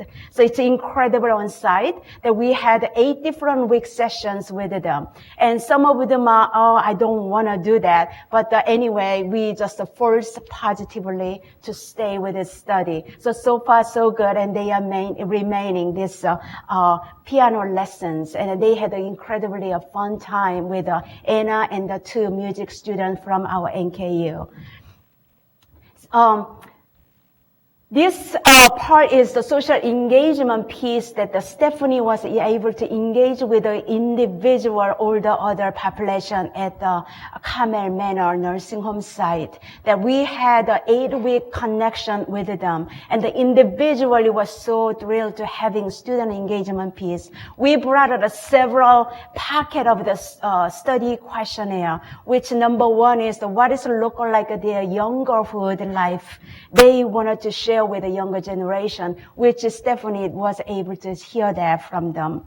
And also all the others, our participant was able to express what is the challenging part in their life and what they wanted to change from now on. What is their life goal is local like, which they have normally not receiving those kind of a question daily. But through this study, they were able to respond to these questions, and we are keep collecting incredibly rich information today. Measurement is like 3 areas. One is the demographic, which is their age, gender, race, ethnicity, and also their family member who are taking care of them or not. But the 3 specific measurements we brought into this study project. One is the MOCA score, which I think most of you may know or not able to know. But this MOCA score will see your mental, whether your score is 26 or lower, the over than 26 or the lower than 26, we will decide whether you may need some special intervention for the person's brain functions. And we can see the measurement that measures various elements of the cognition specifically. So we brought in our research team for the screening expert from the pathology, the speech pathologist and also screening expert into this study were able to verify that when we score the screening, make sure that we are seeing it correctly and rightly. Clock's scoring is like a frontal lobe brain function measurement clock that is existed about 30 years ago that the neuroscientists developed, and they bring some ways to screening your frontal lobe functions, which that is the engine of our daily functional brain spot that we want to make sure that it remained healthy. So we want to measure that part. Lastly, the loneliness scale, which is UCLA have incredibly reliable screening tool is available for anybody. So we implementing in their screening tool for measuring individuals' loneliness, which the lower score is better than higher score, unlikely MOCA score. So preliminary findings, we will looking at the music class, whether they are doing before and after, based on their screening score, and also the storytelling, which is a social engagement piece that we want to look at the before and an after intervention. Lastly, the cognitive screening score will verify whether their brain function is getting better or the same or maybe worse. Interestingly, finding one factor is that it's a very heartbreaking. During the study, that some of them passed away, and some of them dropped out, and also some of them were hospitalized, which we cannot avoid, we cannot control for that the reality of it, which this study will capture for their number of these 3 types of screening, but I brought today only for the one UCLA loneliness scale. As you see, this pre and post test from the music class and then storytelling and then control group, which have no intervention, nor lesson for the music and also the social engagement piece. Just briefly looking at this graph will give you some story to tell. And we know that with this one screen will give you like about a day discussion what does that really mean to us. But the point for this graph is giving you a little bit of the hopeful message from this study. One is that 8 weeks is not so long week. How can we make our brain so well within 8 weeks? But when you look at it, this is the so great And gratefully, we can hope for music lesson actually contributing in your cognition and the functions, and also this through the loneliness scale will give you some ways to measure of your brain functions as well. So speaking to the community impact piece of this, all of the study, which I am looking forward to unpack a little bit more in maybe probably the next year, if I may.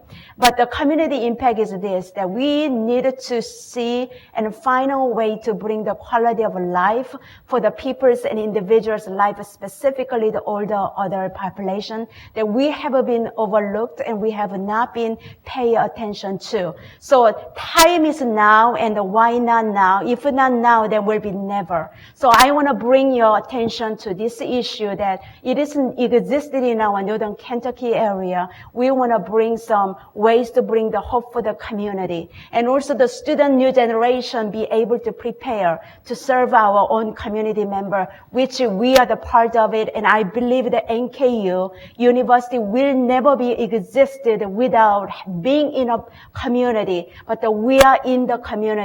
And also the Carmel Manor as one example, the community agency is a part of our NKU community. So I hope that we bring this open discussion will be continued, and this finding will be available anytime soon, and then I will follow up with you. So I want to open for any question you may have. Thank you.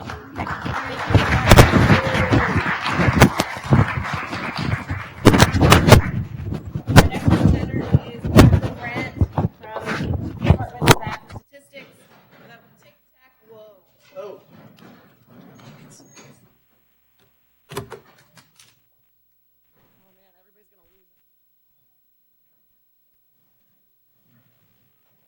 All right. So, I mean, if we're going to talk about tic-tac-toe and researching tic-tac-toe, we should probably play a game first, right?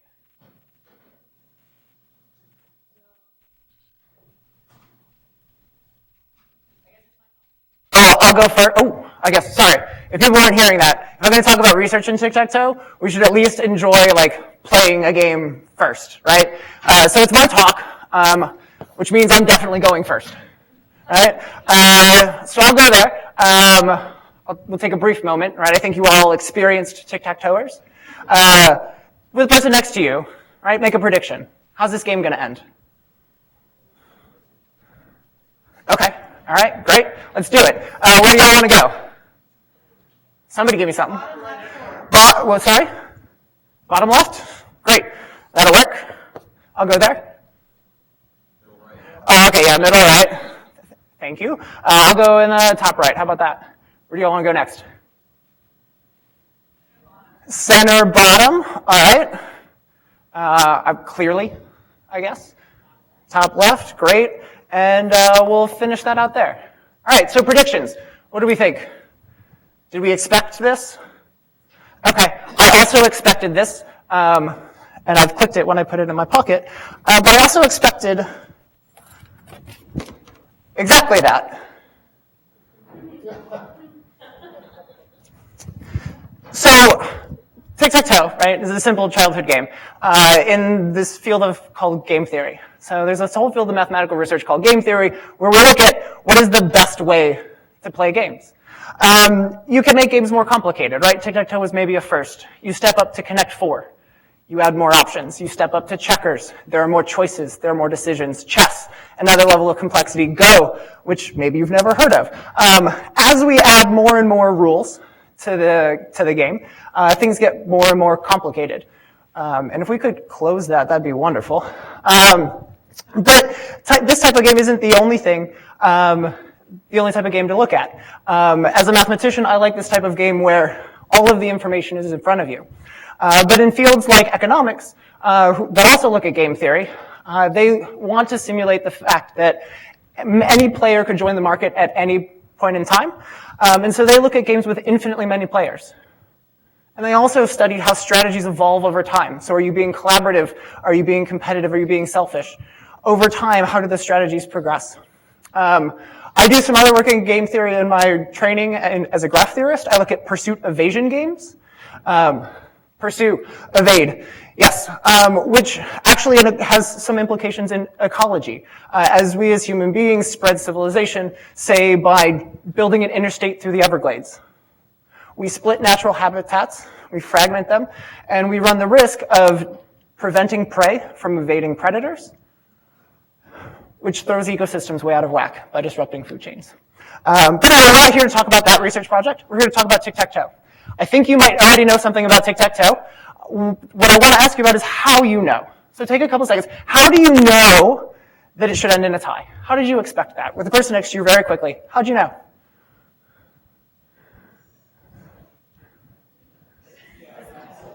All right, I'm hearing Sam. He's like, just because I've done this, right? I had a childhood. That's very scientific, right? Repeated observation, you have consistent conclusions. Mathematics is a little bit different, right? Some people call it purity. I just think it's funny. Mathematics, we care about universal truths. What is everything that could possibly happen? So just because we see the same thing over and over again doesn't make it truth until we know that that's the result for everything possible. So let's look at tic-tac-toe. Like what is possible? What's our universe for tic-tac-toe? So say top left corner is the first move. Second move has some choices, right? 8 of them. Hooray. So let's take a look at maybe visualizing how this could go. So if the second player plays in the top middle, I'm just going to zoom in and say, all right, there's this board if the first move's in the top left, and then the second move's in the top middle. Second move in the top right, so on and so on and so on and so on and so on and so on. Great, 2 moves in. We've got 8 boards. Third moves. All right, we zoom into the top center. There's a third move. There's a third move. There's some third moves. We fill it all out. Oh, man, that's 3 moves, 4 moves. And just for context, right, 4 moves have been played, which means both players have 2 pieces on the board. No one can win. So in our universe, we have to look at all of those. If we continued in this fashion and fill out all of the 9 moves, oh, wait, we had 9 starting moves. So, like, that is the first for all possible moves. If we wanted to look, say, one person per board to consider, we would need to recruit everyone in Cincinnati to look at a board. And then everyone in Florence. And then everybody could look at a board. And this is where the power of mathematical thinking comes in. We're looking for patterns. We're looking for overlap, right? There are only 9 squares. This is not that complicated. Things have got to overlap. If we look at the final board configurations of full 9, if I gave one, maybe we're a little sparse, but if I filled up this room, we'd have enough people here to look at every end state of the game. So how in the world do we go from Cincinnati plus Florence to the Digitorium? Well, it comes down to a shift in our perspective. Right? If we're looking at this board, right? If we sat down on a table like we would play, this O and then, I guess, is this the bottom right or is this the top left? Well, it depends, right? So let's not focus on our differences. Let's just say that the board's the problem. It moves around. So if I look at my initial board, how many starting moves do I have? Well, we could say 9, because we see 9 squares up there. But we might want to group them. Are some of them similar? Sure? Yeah? You want to give me an example? Sorry, this is how I run my class. You want to give me an example? I heard you mm-hmms. Oh, it was her. The middle one's closed. All right, the middle one, it's closed. So from a picture standpoint, it has all its boundaries. In terms of how they function in the game, we might look at it in terms of the center, the corners, and the side pieces. Because I could take my board and just rotate it. And all of a sudden, a corner goes to a corner, and the side goes to a side. But the center always stays in the center. So instead of 9 first moves, I have 3. Second moves from my first 3. There's 24 up there. There are 8 second moves. If I do the same thing, where I rotate, or if, for that one, if I think about flipping it over, right? I can get rid of a lot of them. I half it. So already in 2 moves, I'm down to 1/6 of the total population of Cincinnati, of things that I actually have to consider and recruit. So what we end up doing is we go from something like that to something like that. And this is really powerful, right? This is the power of that mathematical structured thought and experience. And it's really super important as we send more and more problems to computers. Computers are great, they're wonderful, they're fast, but there are limitations. Being able to control and make sure that we cover everything in a limited amount of time is really valuable. And so all of these ideas are tic-tac-toe. That's not our research project. Our research project was on this variation of tic-tac-toe. It's sold as a board game. It's called Goblet Gobblers. If you would like to play, I have a copy in my office. So this is Goblet Gobblers. There are basically two differences. Instead of just X's and O's, you have different colored pieces of different sizes. Bigger pieces can gobble up the smaller pieces. At the same time, your pieces can then move around the board. Two rule changes to tic-tac-toe. What does our universe look like? Right? When we looked at Connect Four to checkers to chess to Go, things got harder. How much harder does this get than tic-tac-toe? We started from Cincinnati down to the Digitorium.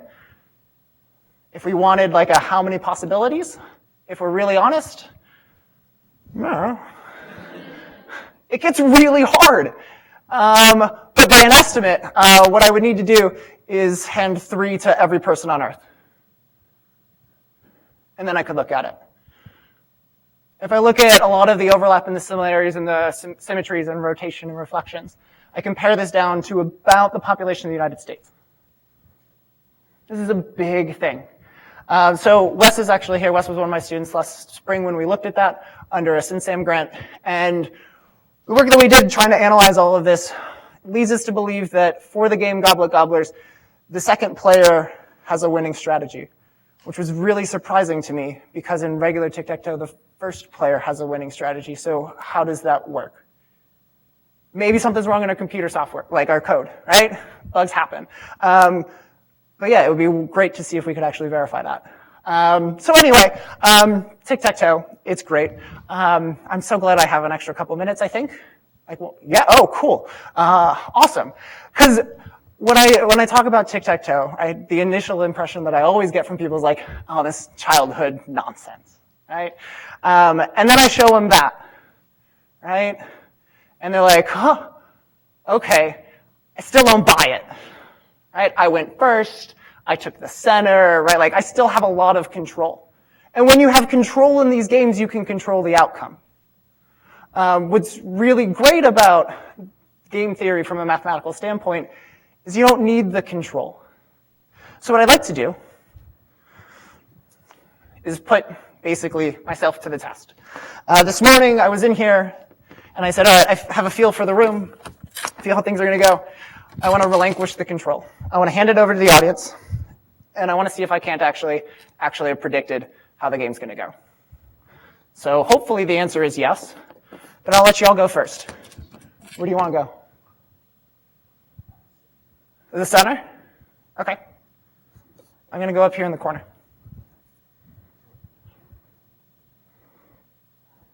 Say what? Bottom left? Okay. Choice, yeah, all right. My choice, okay. Where do you want to go? Middle right?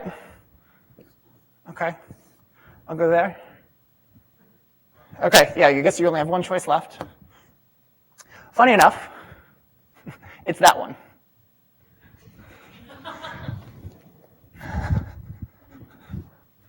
But that wasn't my intention. That worked just hooray for coincidence, right?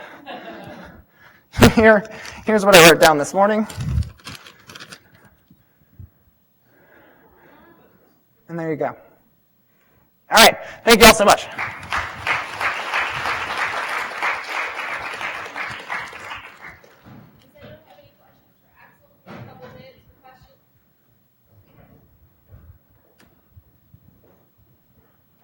Cool. Oh, sure. Okay. A game of Go, I do not have an idea of how to visualize it. Yes. So, I mean, for context, right, like, we figured out tic-tac-toe a long time ago. We figured out Connect Four maybe in the 90s. The first player should win in the second to last possible move. Checkers was more in the late 2000s, where we finally figured out the best way to play ends up in a tie. And then we don't know how to do chess. We don't know how to do Go. We thought that chess, we couldn't get computers from a computer science standpoint to beat world champions. We have. And then we thought Go would just be forever. It's already happened too. So, yeah, I have no idea. Cool.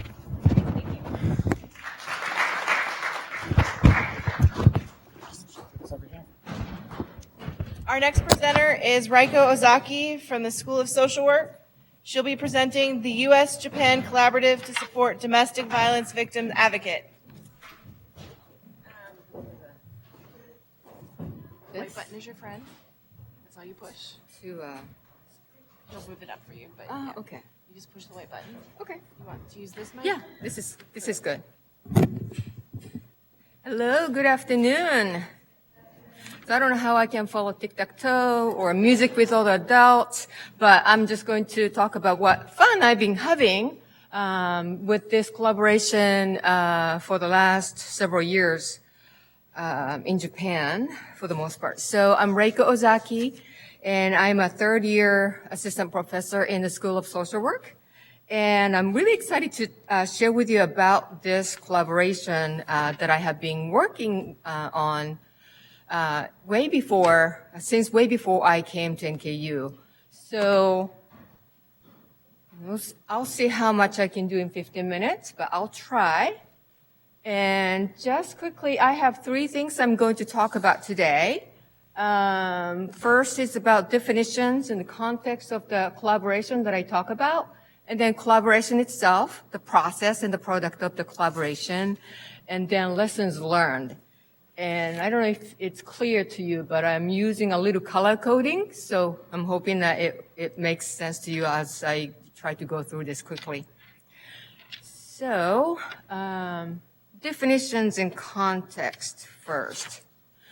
So, by the way, October is Domestic Violence Awareness Month. I don't know if you knew, but there are many organizations, Kentucky, Ohio, Indiana, who are doing a lot of activities, so I suggest that you check it out.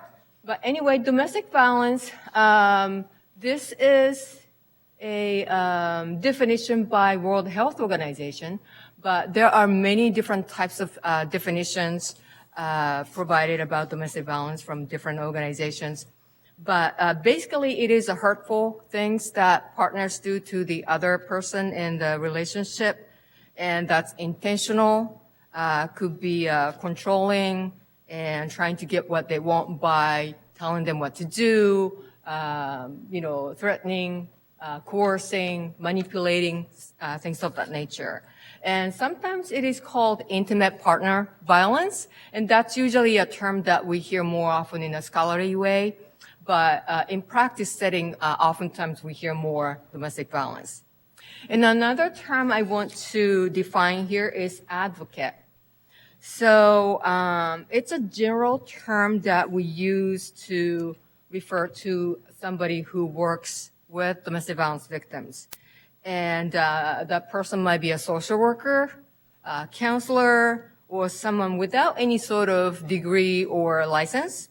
And the job title could be, case managers, or shelter director, or therapist, or, whatever else. But basically, their goal is to help the victims. And in the United States, the victim advocates usually work for domestic violence shelters and other type of programs that is funded to assist victims. But in Japan, they may be working for those agencies, but also many of them work for government agencies that are called like a women's centers. That's not a system that we have in the United States.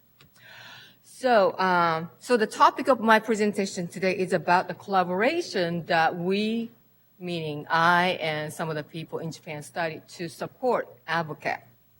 So another background I wanted to give you is about the U.S.-Japan difference here. So United States has had the domestic violence laws around the country since the 1980s, and all of the laws were sort of in place by the end of the 80s. And over the years, the services for victims have been professionalized, and part of that is because of the funding streams, more formal channels of support for victim services. Originally, of course, it was like a grassroots effort. Women helping women, for example, that's the name of the agency in Cincinnati, but really captures what people used to do in the 70s and 80s, and I think we still do that actually. So anyway, the funding, I wanted to say the funding is somewhat stable, Like, for example, FIPSA, that's Family Violence Prevention Services Act, that actually celebrated 35th year. It's celebrating 35th year this year in this country. And so somewhat stable.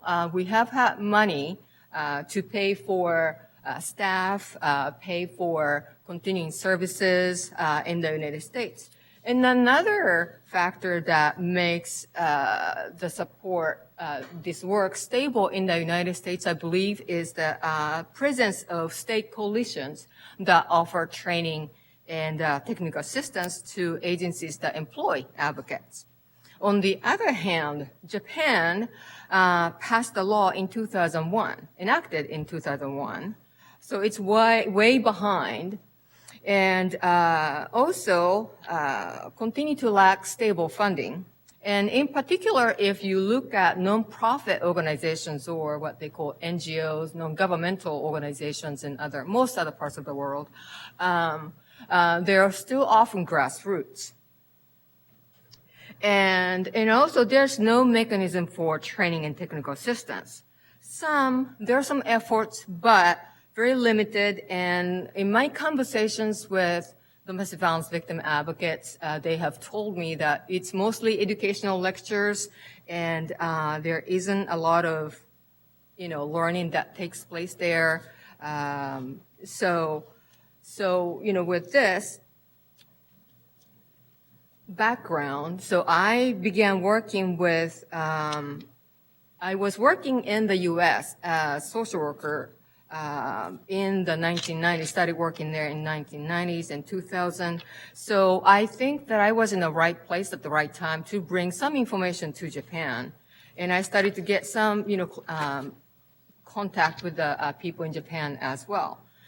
And just quickly, in the meantime, so this, if you can see this graph on the right, so this shows you the increase of domestic violence cases that are seen in government women's centers around the country in Japan, from almost 36,000 in 2002, right after the law has passed, to 2016, over 100,000. So that's, quite a change. So you can see how there's a lot of need out there for the victim, but also for advocates. So, so I began working with Japanese advocates because I was invited to speak about how the criminal justice system worked in the U.S. In 2001, which is toward the end of the year when they enacted domestic violence law in Japan. So while I was there presenting about how the system worked in Ohio, I heard from many, many advocates telling me that they have no support. They don't know what they are doing. And people are telling me that they were working out of their homes. They were opening the shelters in their community using their own money, and counseling victims in the coffee shops and McDonald's in the neighborhood. And some of them were really taking care of the victims as if they were their own family members, going to their apartment to cook dinner, take care of children. So it was clear to me that they're going to burn out if they're going to keep doing that. And I also felt that there's a clear danger to increase of secondary victimization, which is when the service provider who is trying to help is actually victimizing the person again. So there was a lot of concerns. And the other issue was that many government agencies did not mean to work with DV victims. So the advocates who are based in the government agencies were actually people who, wanted to have a 9-to-5 job and, meant to work with people with like financial issues, children's issues, but not really thinking about domestic violence that much. So that really, showed me that there's a lot of need for victim advocates in order for the work to be done in a, effective way. So some of the victim advocates that I was talking to, and I agreed that, we need to make the training the top priority. So let's talk about now collaboration. So the collaboration, I'm going to talk about the process and then the product of the collaboration, which is training. So I'm just going to put everything here. So I was originally part of the team that created a training in Ohio when I was working for Ohio's Domestic Violence Coalition.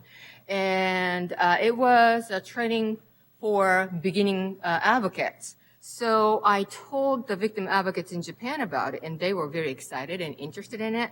So I started to provide that training a little bit here and there for a few years. And then I also trained advocates who wanted to be trainers. And then now, so far, we have done 8 trainings between 2014 to 2018 in 6 different cities around the country. So that was really exciting, you know, going through the entire time, starting from 2001. And then also, my first year here at NKU, 2018 summer, I think, I received the Faculty Summer Fellowship funding to work on the quantitative evaluation of the training. So this is an ongoing evaluation effort for me, as you know, with my position here at NKU. So I'm really excited about it. So let me talk a little bit about the training itself. So the training, so this is the main product of this collaboration. And the naming of the training is very intentional. So we wanted to make sure that the advocates are able to act as equal partners to the victims while the victims are trying to rebuild their lives. And we wanted to make sure that the victim advocates are able to work with them to reach their goals, not the advocates' goals. Sometimes people may end up telling the victims, like, don't do that, you know, go there, leave him, you know. So we did not want that to happen with, you know, for the advocates who come to our training. So the key concept that is introduced in this training is victim-defined advocacy, where it is important that we listen, the advocates listen to the victims and make sure that we try to help them reach their goals. And then also, it wasn't just educational lectures. We wanted to make sure that it's experiential, where they can really learn how to do things, and they can really reflect on their feelings as they are going through the training. And then another important part is the process of collaboration was guided by the feminist theoretical approach.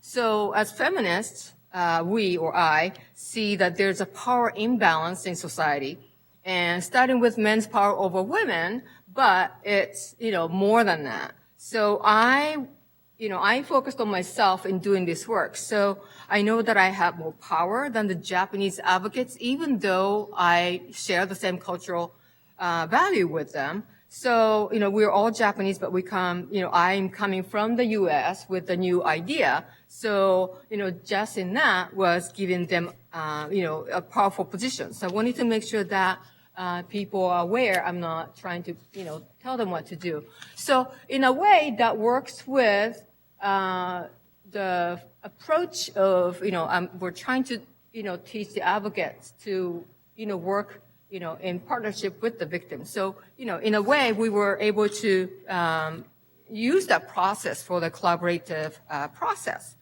So, so that collaboration led to where we are now, including that we are now housed in the YWCA of Tokyo with a full-time coordinator and multi-year funding.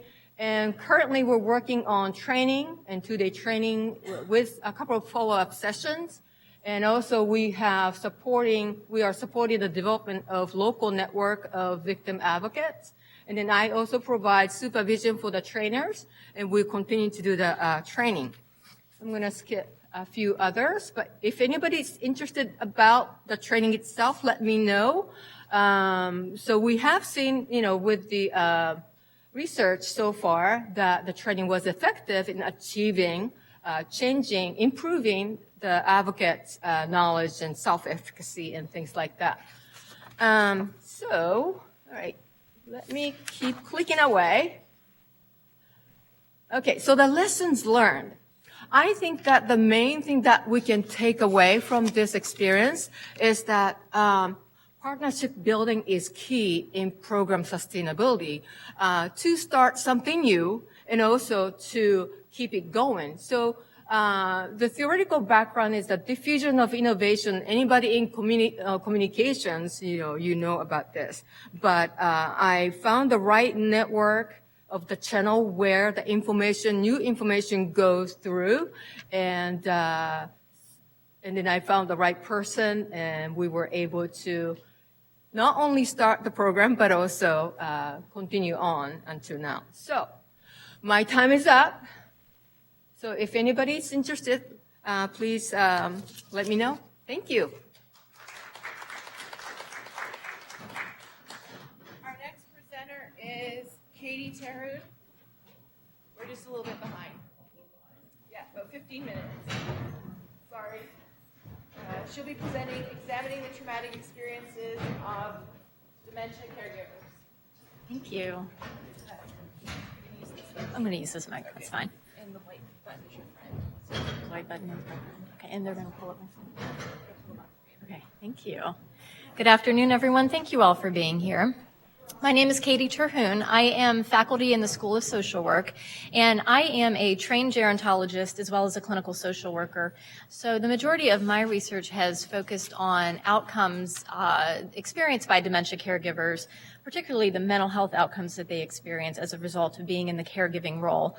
And caregiving it's difficult across the board. Anyone who's been in a caregiving role knows how difficult that experience is. But specifically with dementia caregiving, there are unique challenges and stressors found specifically within that role that are important to recognize. And oftentimes when you're dealing with dementia, you are dealing with very complex, very dynamic factors that we need to better understand. So what I'm going to present to you all today is just some contextual factors and some background information on some research that is ongoing that is going to examine the traumatic experiences of dementia caregivers. And while I don't have all the data to present to you as of yet today, this is an ongoing study, I want to talk to you about why it's so important that we apply a traumatic or trauma-informed approach to dementia caregivers and what factors and contextual factors and unique dynamics that we need to be considering in our research that are really crucial to understand if we're going to provide the help and support that our caregivers need. Just out of curiosity, is anyone in a caregiving role right now, whether it's for a dementia, whether it's a dementia caregiving role or not? Anyone? Or does anyone? Okay. Is anyone providing any services specifically for caregivers? Okay, so for those of you that are in a caregiving role right now, certainly you do understand